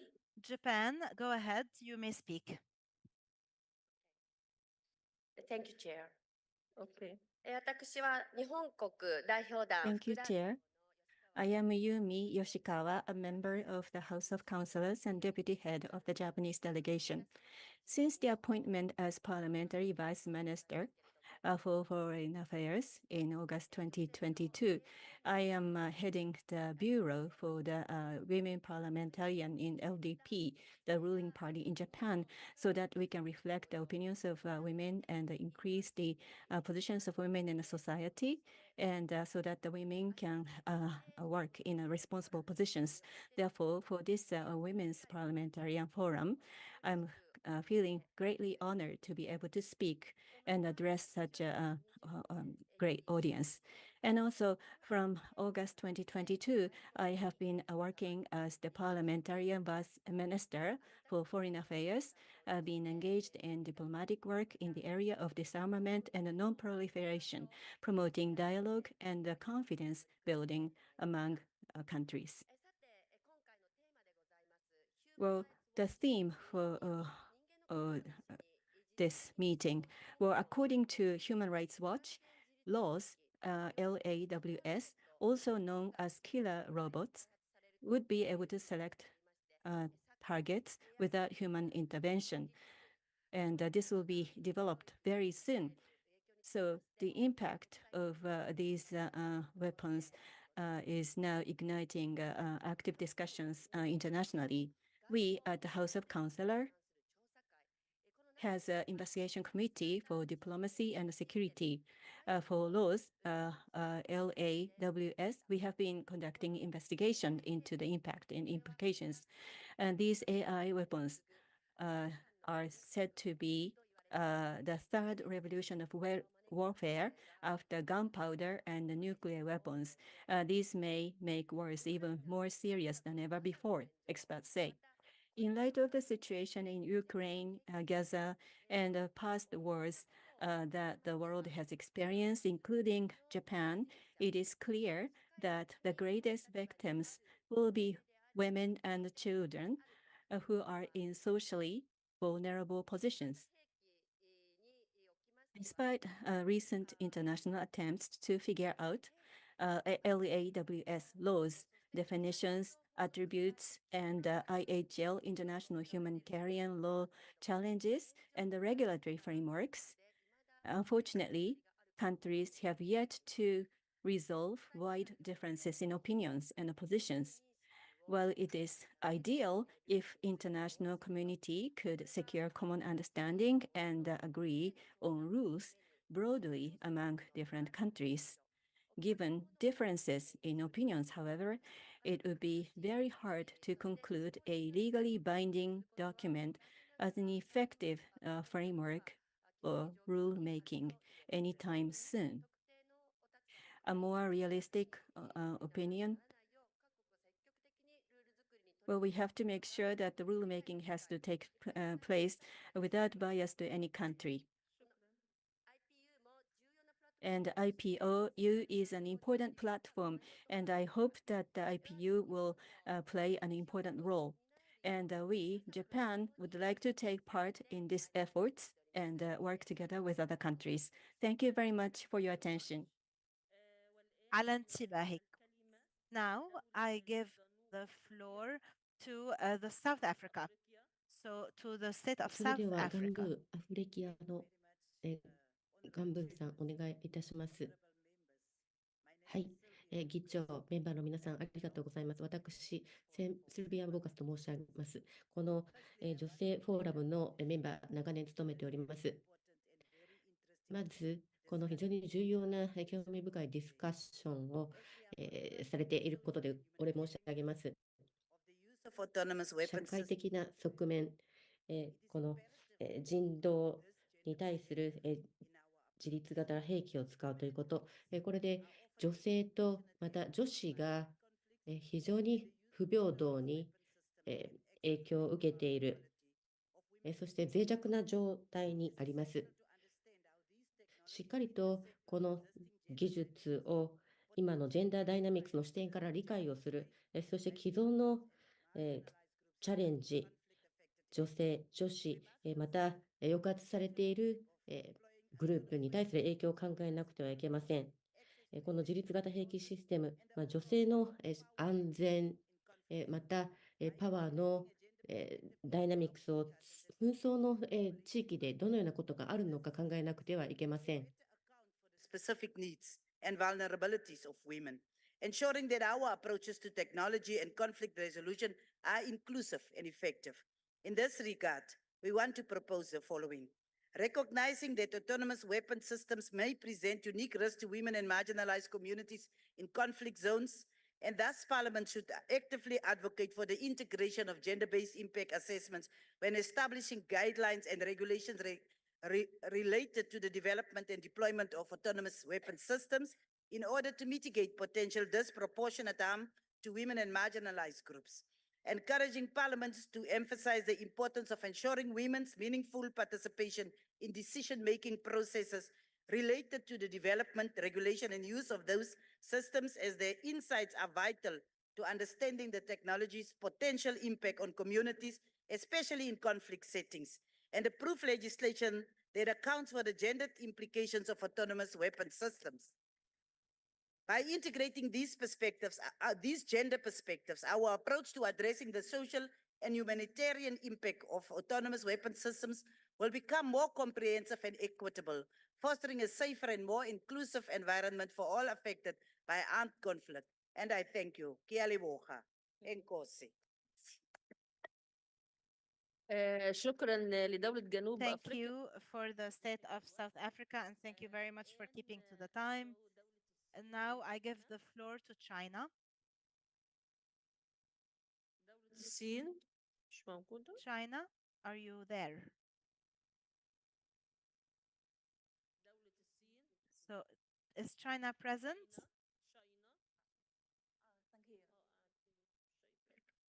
尊敬的主席，各位同事，保障妇女参政议政是激发一个国家半数人口的主人公意识，为人类文明进步、安全与和平发展。No voice. Can you hear? It's from the pay and for peace and for peaceful development.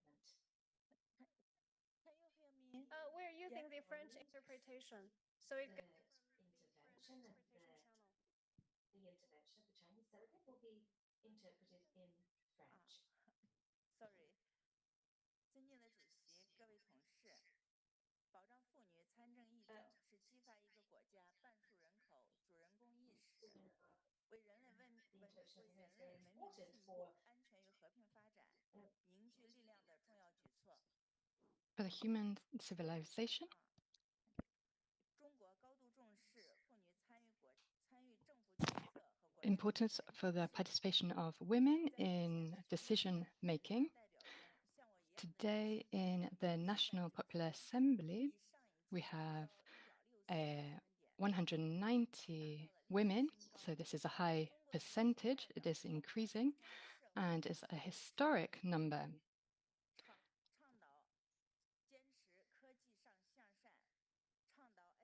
And we are talking about artificial intelligence, which should be used for peace and security. We want to make sure that AI will serve humanity. We are increasing the environment in China for women's participation. And we are making sure that women can participate. We have been increasing the skills of women so that they can take part in politics in China. This is being supported on different trainings that we have carried out at different levels to increase their skills and women's capacity to carry out their functions. The third practice that we have been carrying out is to increase communication. And we have been working to raise awareness, gender awareness, and to encourage women to leave their homes and to carry out public affairs. We are working for the development and construction of our country, and thanks to the efforts of the women, we are creating a better society for our people. Thank you very much. Thank you. Thank you for China. And now I give the floor to the UAE. The UAE, I give you the floor. Ladies and gentlemen, I would like to thank you for all these wonderful ideas that you suggested about how us parliamentarians can support the work of women in building peace and making sure that they are safe, including them in our peace processes while making good decisions. As parliamentarians, I believe that we assume the responsibility to raise awareness regarding the role that women play in maintaining peace and security, especially when it comes to legislative awareness regarding the role of women as peacekeepers. Here, I would like to share with you our experience in the UAE that is mainly revolving around the building of the women's capacities in peace and security. Sheikha Fatma bint Mubarak, who is the president of the Women's Alliance and the Higher Council for Parenthood, the mother of the UAE, the program of Fatma bin Zayed bint Mubarak for Women and Peace in collaboration with the United Nations. And it aims at promoting the international collaboration to build local, regional, and international capacities in the fields of women, peace, and security, and to contribute to building an empowering environment for women and to maintain peace and security on the international levels, as well as supporting decision makers in the Arab world and in the international community to build the capacities of women in peace processes. Thank you very much for your attention. Thank you for the UAE and thank you for keeping to the time. Now I will give the floor to Laos. Laos. I give the floor to Laos. تفضلي. مش موجودة. طيب. الآن مع دولة قبرص. Not with us, so we give the floor now to Cyprus. Thank you, Mrs. President. I'm Alexandra Talidis from the Republic of Cyprus. as conflicts and humanitarian crises continue to ravage populations and hinder the prosperity of societies in many parts of the world, including Cyprus, Ukraine, Palestine, Israel, Syria, Iraq, Afghanistan, to name a few, we must address the disproportionate and unique impact of armed conflict on women on one hand, and on the other, we need to push our executives to guarantee the equal and substantive participation of women in peace processes. Towards this end, the Cyprus House of Representatives adopted a resolution last week stressing the need to further highlight the role of women in the prevention and resolution of conflicts, as well as in the peace-building processes. In addition, it welcomes the adoption of the Cyprus National Plan for the implementation of the Resolution 1325. For Cypriot women parliamentarians, this is a crucial issue, as this year marks the 50th anniversary of the Turkish invasion in Cyprus, 50 years of occupation of the northern part of Cyprus, 50 years since women from both communities were expelled or obliged to leave their homes and become refugees in their own countries, 50 years since they saw their sons and husbands killed, 50 years since we are waiting for missing people to come back or to know what happened to them. And we receive little bones from mass burial grounds. That's why we are desperate for a resumption of the peace talks that will lead to a just and viable solution, a solution that will allow us to build a better future for our children. That's why we demand more women from both sides at the negotiating table.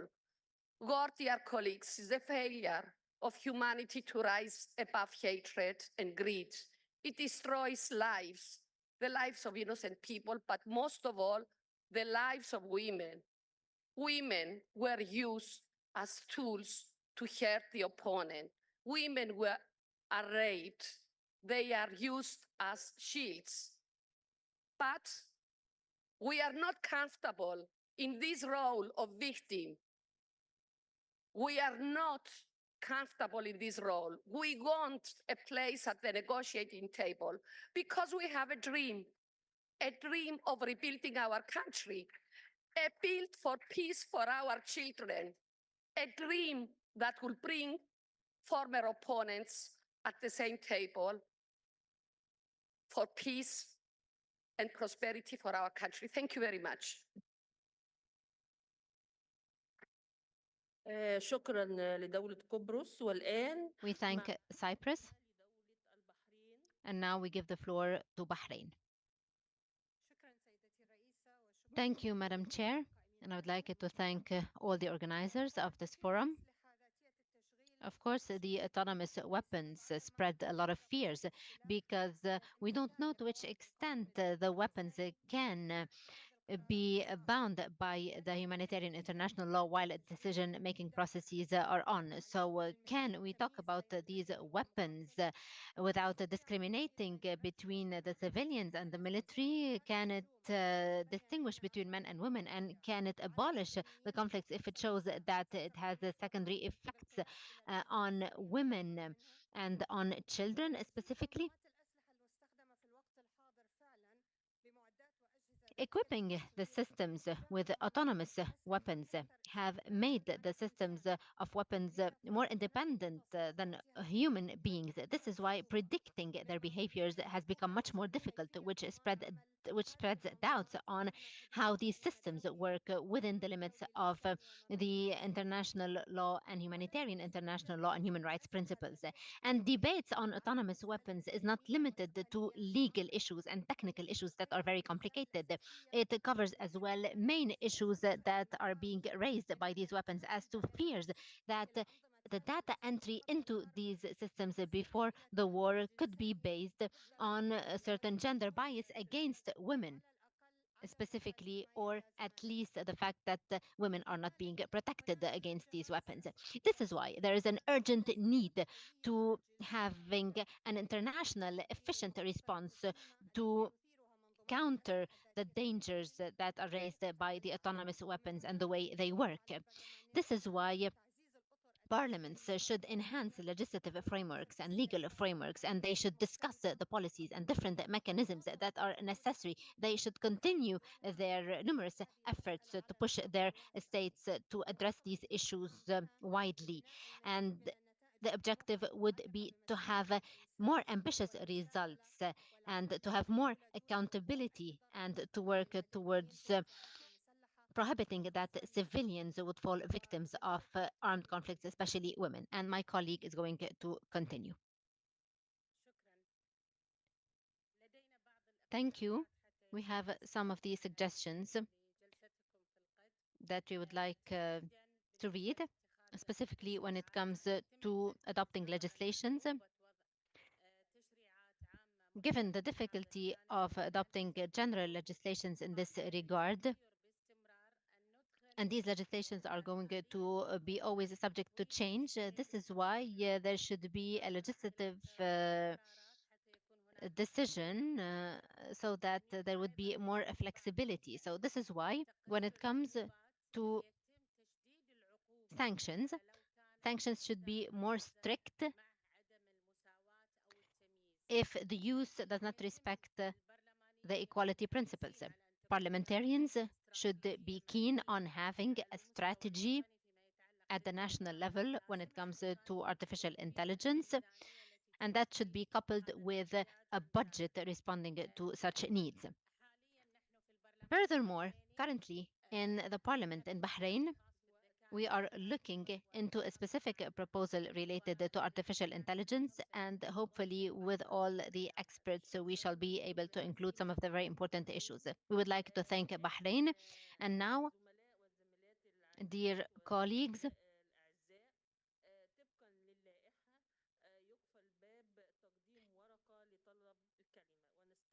we shall not give the floor to any further participants. I give the floor now to Chile.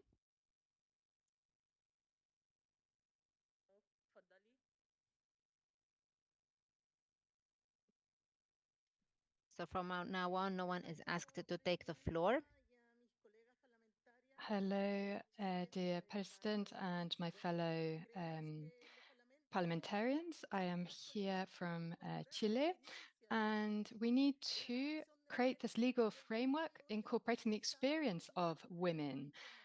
We need to add to the information and data that already exists, but we can't carry on with these biases and gender discrimination. We have women who are being discriminated against in a racialized way as well. There are many different experiences of different women who have different ways of life. And how we are working at the moment, we are feeding these artificial intelligences with discriminations.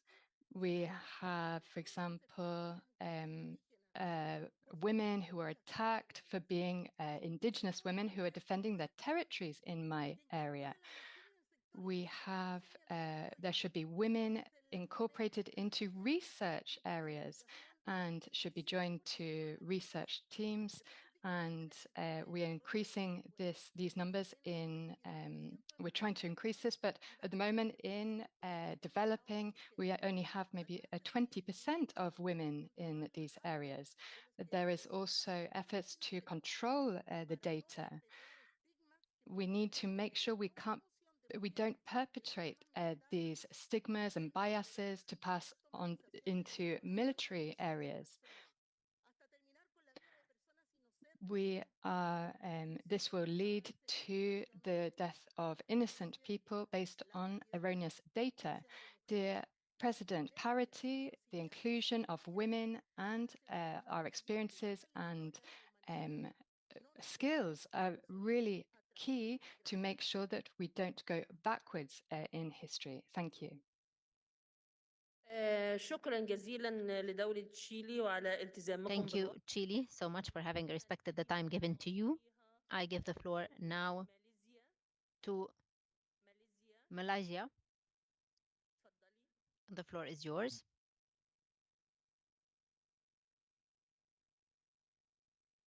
Thank you, Madam Chairman. My name is Raina. I'm from Malaysia. Senator in the upper house. Autonomous weapons and AI are the systems that by nature select and engage targets without meaningful human control. Their lack of human control causes significant humanitarian consequences, widen the acts of gender-based violence, and increase inequality as a result of algorithmic bias or target profiling.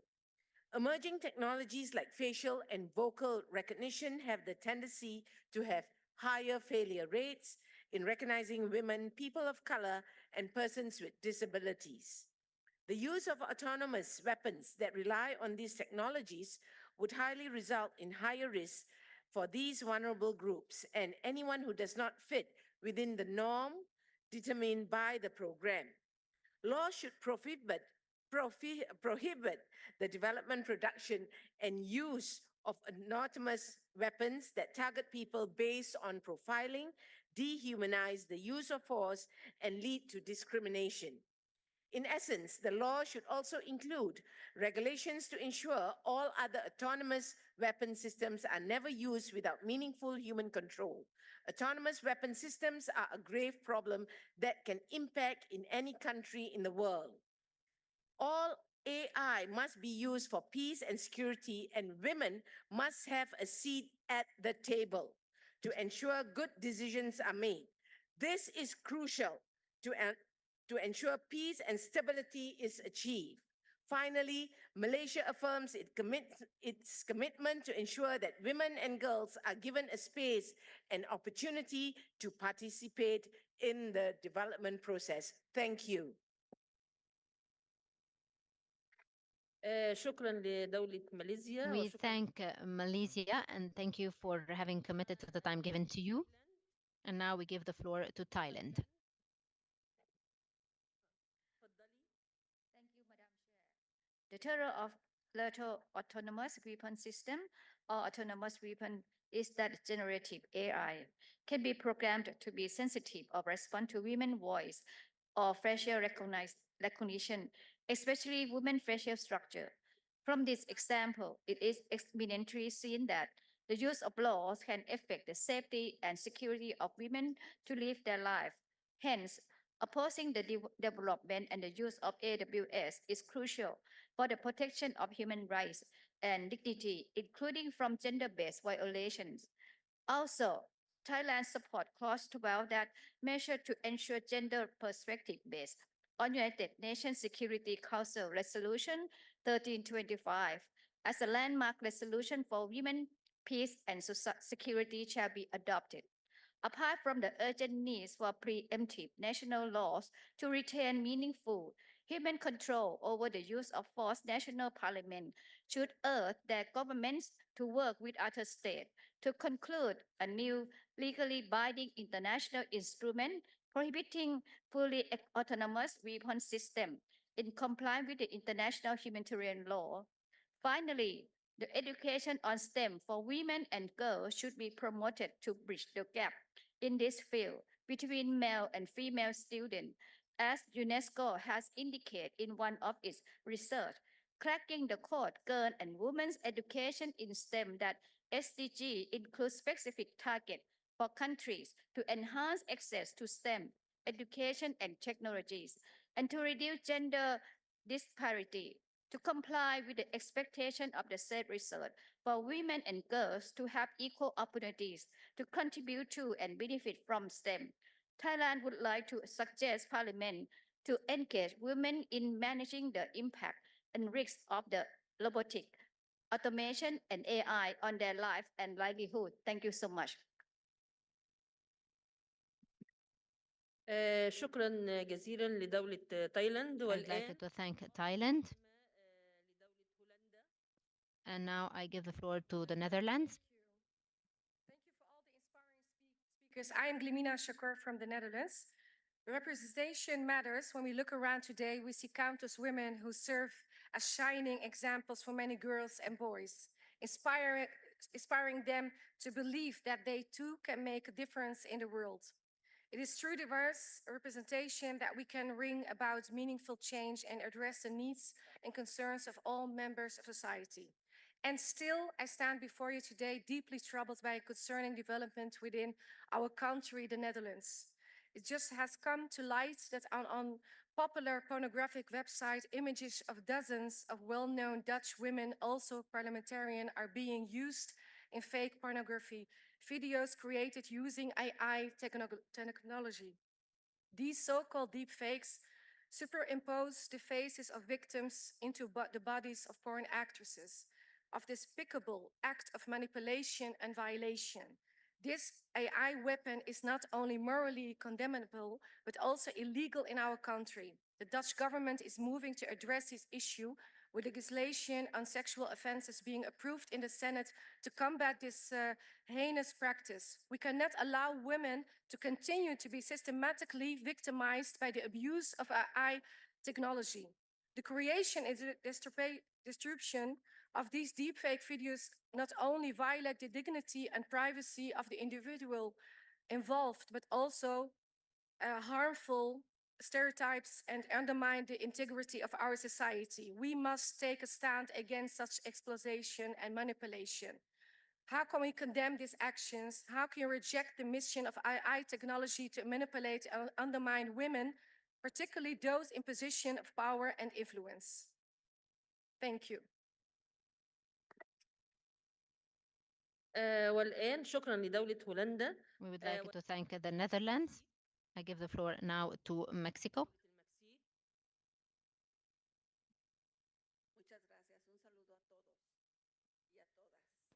Thank you very much. My greetings to all.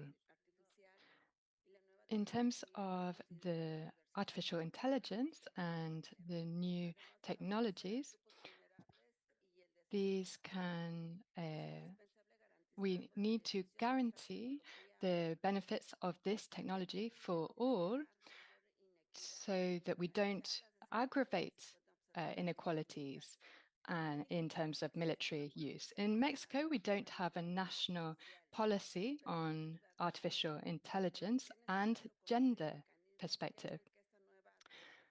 So about the different, making sure that there is gender equality in the use of this tool. This space is very important, and it is a great opportunity to hear from countries who have legislated on the topic of artificial intelligence. It's interesting to hear how you've made advances on this topic and how Mexico could tackle this topic. One of the key difficulties is the use of artificial intelligence and the creation of precarity in the labor market. This artificial intelligence can also widen the gap between women and men and gender inequality.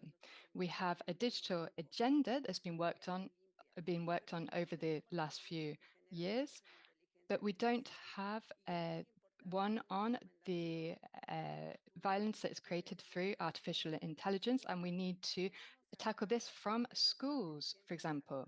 We need to work on this around the world. Thank you very much. شكرا لدولة المكسيك. Thank you, Mexico, for respecting the time. I give the floor to Ghana.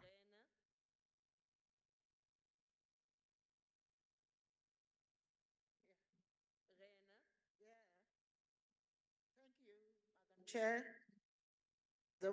my name is Patricia Piaget.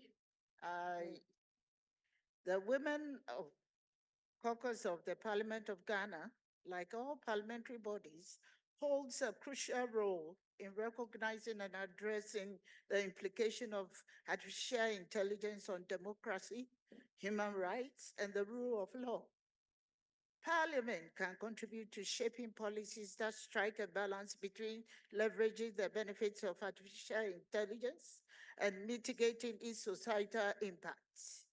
In this regard, some of the measures which the Parliament of Ghana has adopted in this direction includes legislative frameworks and regulations, oversight of parliamentary committees and agencies, public awareness and engagement programs, and collaborations with stakeholders and international organizations. Ghana's Ministry of Communication and Digitalization, in collaboration with Smart Africa, GIZ, Fair Forward, and the Future Society, has formulated a comprehensive policy document to regulate the usage of artificial intelligence within Ghana, entitled the Republic of Ghana National Artificial Intelligence Strategy 2023 to 2033. This document is slated for the presentation of Cabinet in the near future. Although there is no existing legislative framework around AI in Ghana, strides have been made to lay down a legal regime that can regulate the deployment and use of artificial intelligence in a manner that respects human rights, democracy, and the rule of law. The 1992 Constitution of the Republic of Ghana has some provisions, including the Article 12 and 33, which guarantee the fundamental rights and provisions and freedoms of citizens, including the rights and freedom associated with effective use of and misuse of AI or any AI activity that results in the breach of human rights. The Parliamentary Select Committee on Communication oversees the implementation of the National Cybersecurity Policy and Strategy through Cybersecurity Authority. There is also a Parliamentary Select Committee on Defense and Interior, which has oversight over both internal and external security in Ghana. It is expected that these committees will address most of the security challenges associated with the use of artificial intelligence in the near future. Madam Chair, also, members of Parliament actively employ social media platforms and engage with the public in person to enhance awareness, facilitating dialogue, and obtain feedback on legislative measures related to AI. The MPs strive to equip citizens with knowledge pertaining to that. In conclusion, Madam Chair, the impact of artificial intelligence on democracy, human rights, and the شكراً rule of law جزيلاً. is complex. شكرا جزيلا لدولة غانا. شكرا. Thank you for Ghana. I give now the floor to Oman.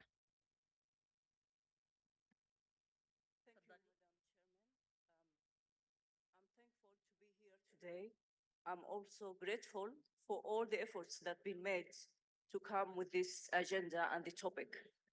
But I'm most encouraged by the opening speech of the Secretary General today. He said, and I quote, "Your voice will be heard." I would like to keep my voice to humanity, as anything else comes second. The world today is watching a historic moment, and as we meet today, the record says 31,000 people been killed in Gaza. 70% are women and children. So I would like to call this women parliament, the women parliament today, to join one voice for fair resolution of the people of Gaza. Thank you.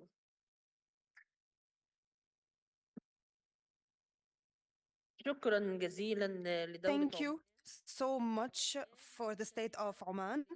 I give now the floor to Benin.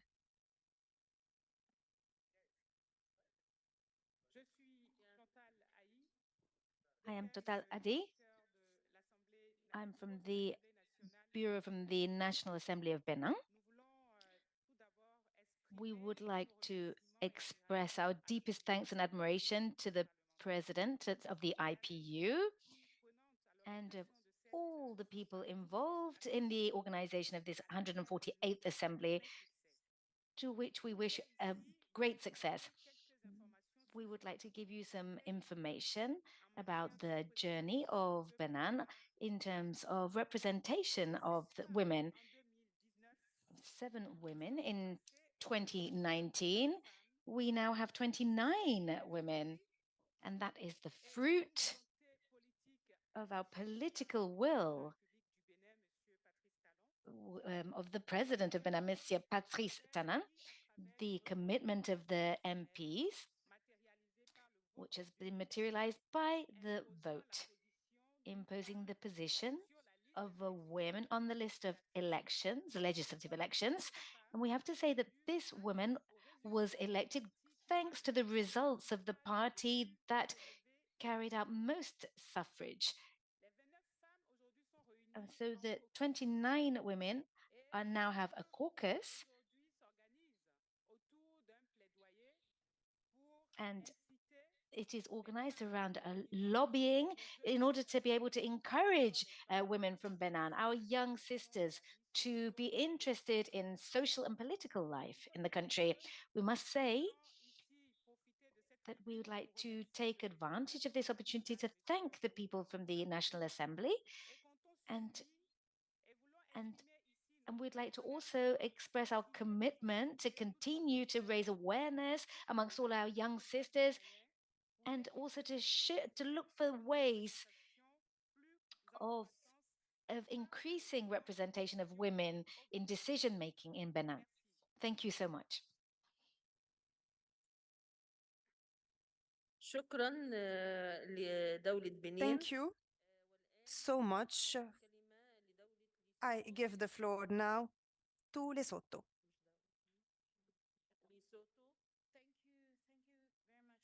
Your Excellency, I wish to appreciate the presentation made by the researcher, which has really highlighted that what we see, what we hear, and participate in influences our thinking.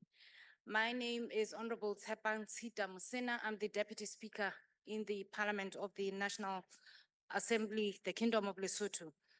In light with the debate this morning, my contribution on the involvement of women in AI for military purposes contains a few elements. For one, just as in other artificial intelligence fields, women do offer diverse perspectives in military AI development, leading to more comprehensive and effective solutions. Their input can help identify potential biases and ensure that AI systems are ethically developed and deployed. Our intervention, Madam Chairperson, as representatives in our various parliaments, need to reflect that diversity from the norm where military is perceived as male. Mitigation of gender bias, having women involved in the development process of AI systems can help identify and mitigate such biases, ensuring that AI technologies are fair and equitable. This says our parliaments, Madam Chairperson, need to accelerate the mainstreaming of gender on education, particularly in STEAM areas. Madam Chairperson, gender diversity within military AI systems can lead to better decision-making processes by incorporating a wider range of viewpoints and considerations. We must work very hard in rising to leadership in military spaces by having laws, systems, and cultural norms that are not restrictive to women gearing for leadership in such spaces, commonly appreciated for the males. Women's caucuses in our different parliaments need to play a representative role in advocating for women in leadership in the overall. Madam Chairperson, women's involvement in military AI development can also focus on humanitarian considerations, such as minimizing civilian casualties, as we've just heard from our honorable lady from Oman. Their perspectives, especially with the national action plans on UN 1325, as stated, can lead to the development of AI systems that prioritize ethical and humanitarian principles. We cannot argue that women as peacekeepers play a critical role. Representation and inclusivity can be accommodated when women are part of the spaces for military purposes in the AI.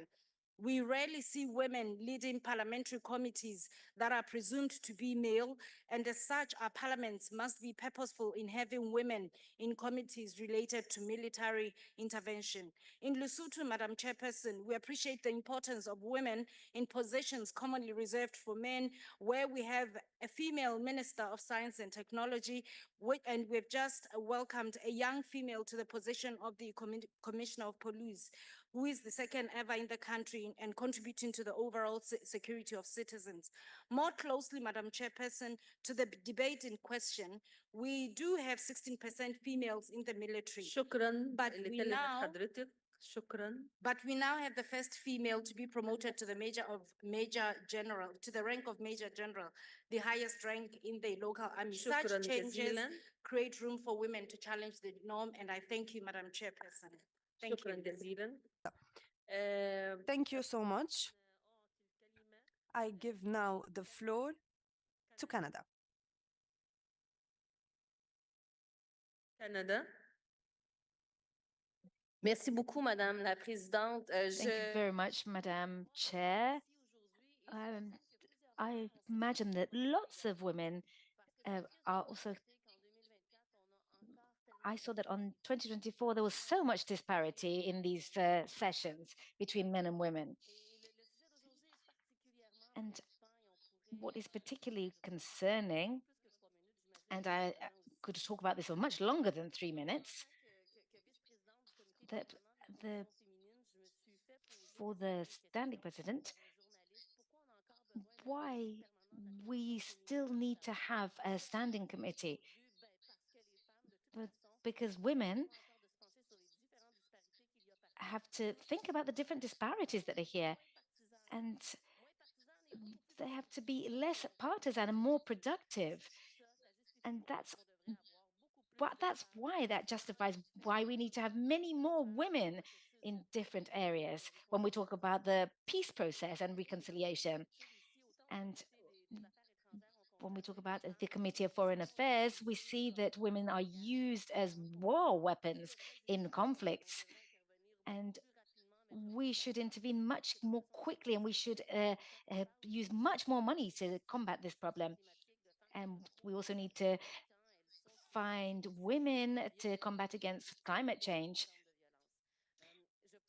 And I could perhaps say that we've seen that the draft resolution contains elements from the Security Council, from the UN, and we should include a gender perspective in their debates on the autonomous weapon system, and to talk about the possibility of the artificial intelligence perpetuating discrimination against women. And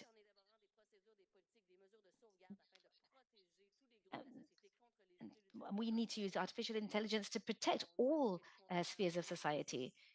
And we need to have experts in the government, and all countries should contribute to compiling data, and particularly on the system of autonomous lethal weapons. And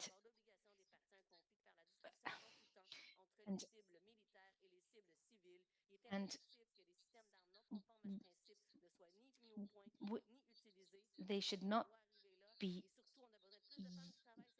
There need to be more women working on this type of technology, and we need to work on the emancipation of women and the economical sphere as well.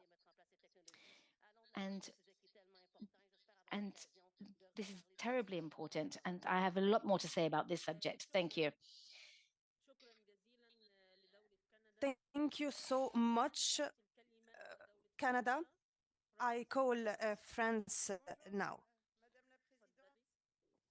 Thank you, my dear colleagues. The defense is one of the multiple issues that we need to talk about, and which is funded on the function of the lethal function of machines. We need to ask the reports on war, and this is about ensuring that artificial intelligence is for the good of people, instead of turning certain spheres of society into targets. The position of France with regard to lethal autonomous weapons is very clear, and it's based on three main principles on the artificial intelligence used for defense: respect for international rights, and particularly for humanitarian international rights, interaction between people and machines, which is used for all armed systems, and the permanence of responsibility, to be responsible to define the validity of regulation. And it's this position that is defended by France in their international negotiations in Geneva in the frameworks of conventions of certain classic weapons.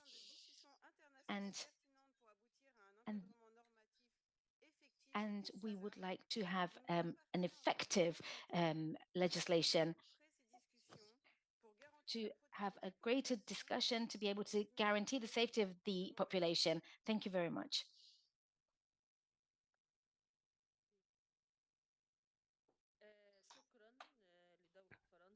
Thank you, France. I give the floor now to Singapore.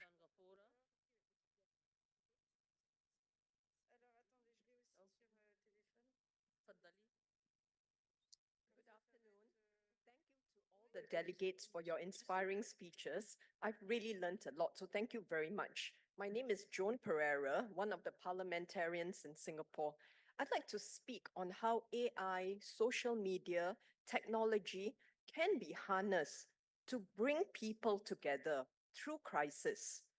In June 2021, the constituency that I oversee has many elderly, and it was a pandemic cluster. It was dark days because many of the vulnerable elderly and disadvantaged families were separated because they had to be isolated. And the well-being of the elderly was badly affected.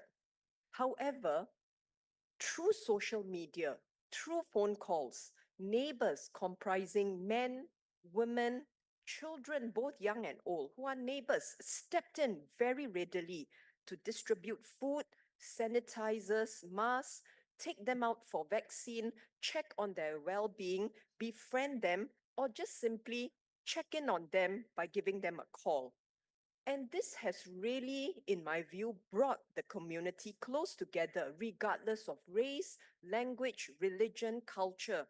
So in my view, what is important is that tech, AI, social media can and should complement the good work that we women do.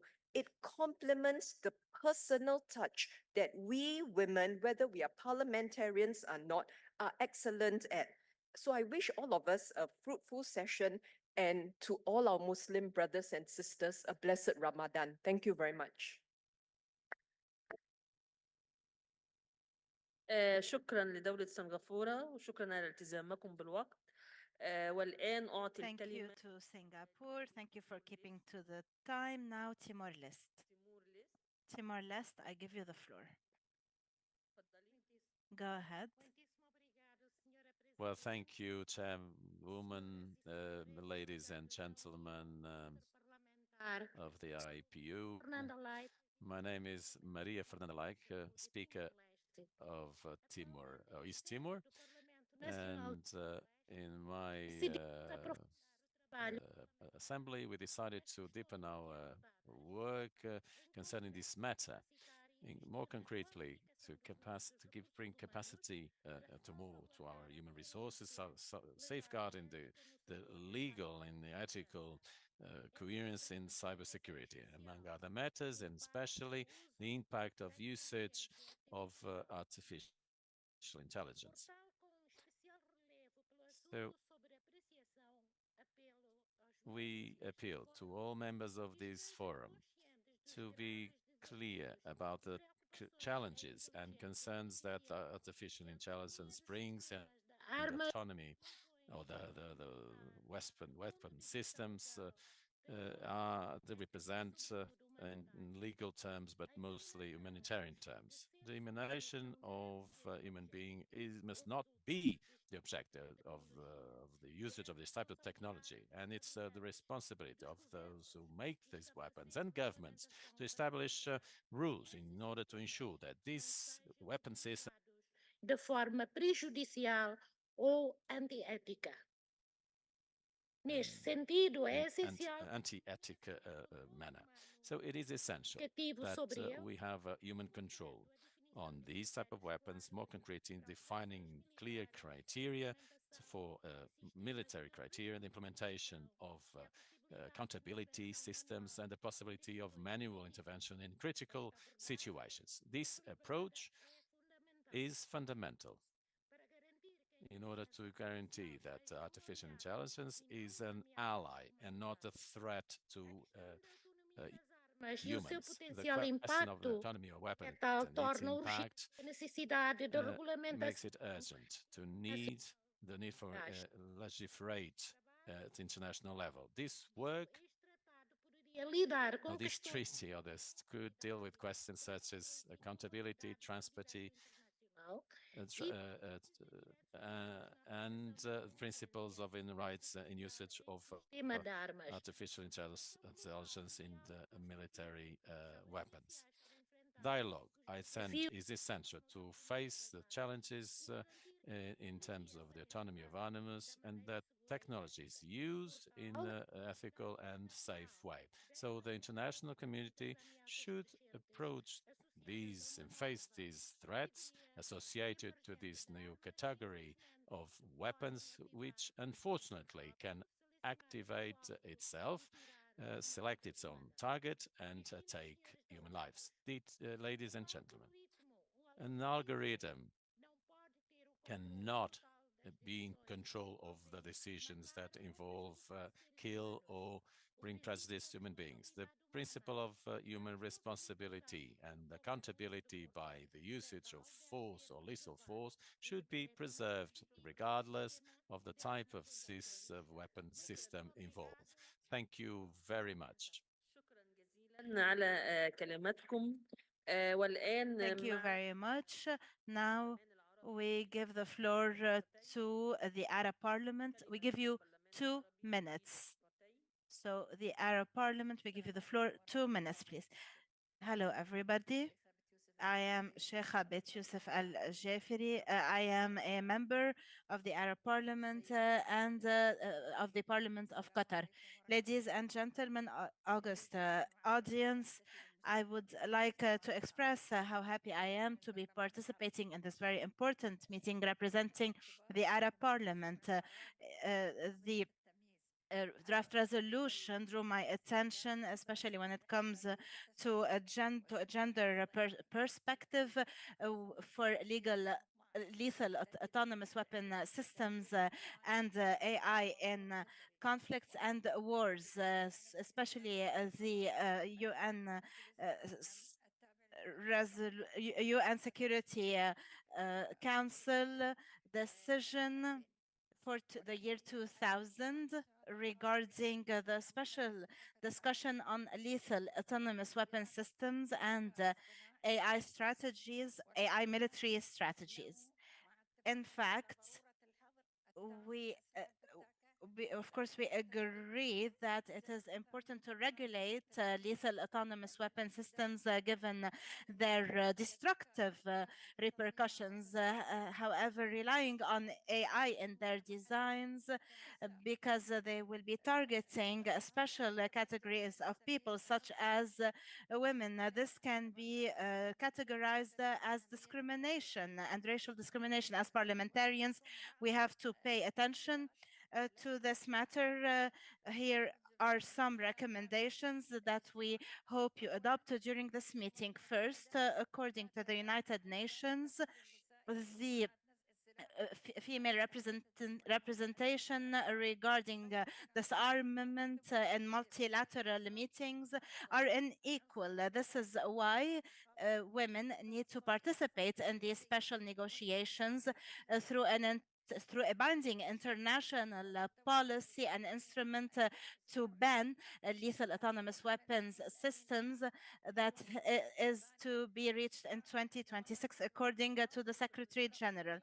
And we hope that the draft resolution will be more detailed. Thank you. Thank you very much to the Arab Parliament. And now, my dear colleagues, we have reached the end of our work. I would like to thank you all for your contributions and input, for your very valuable input that will add a very positive value to the role of women in the IPU and in international parliaments.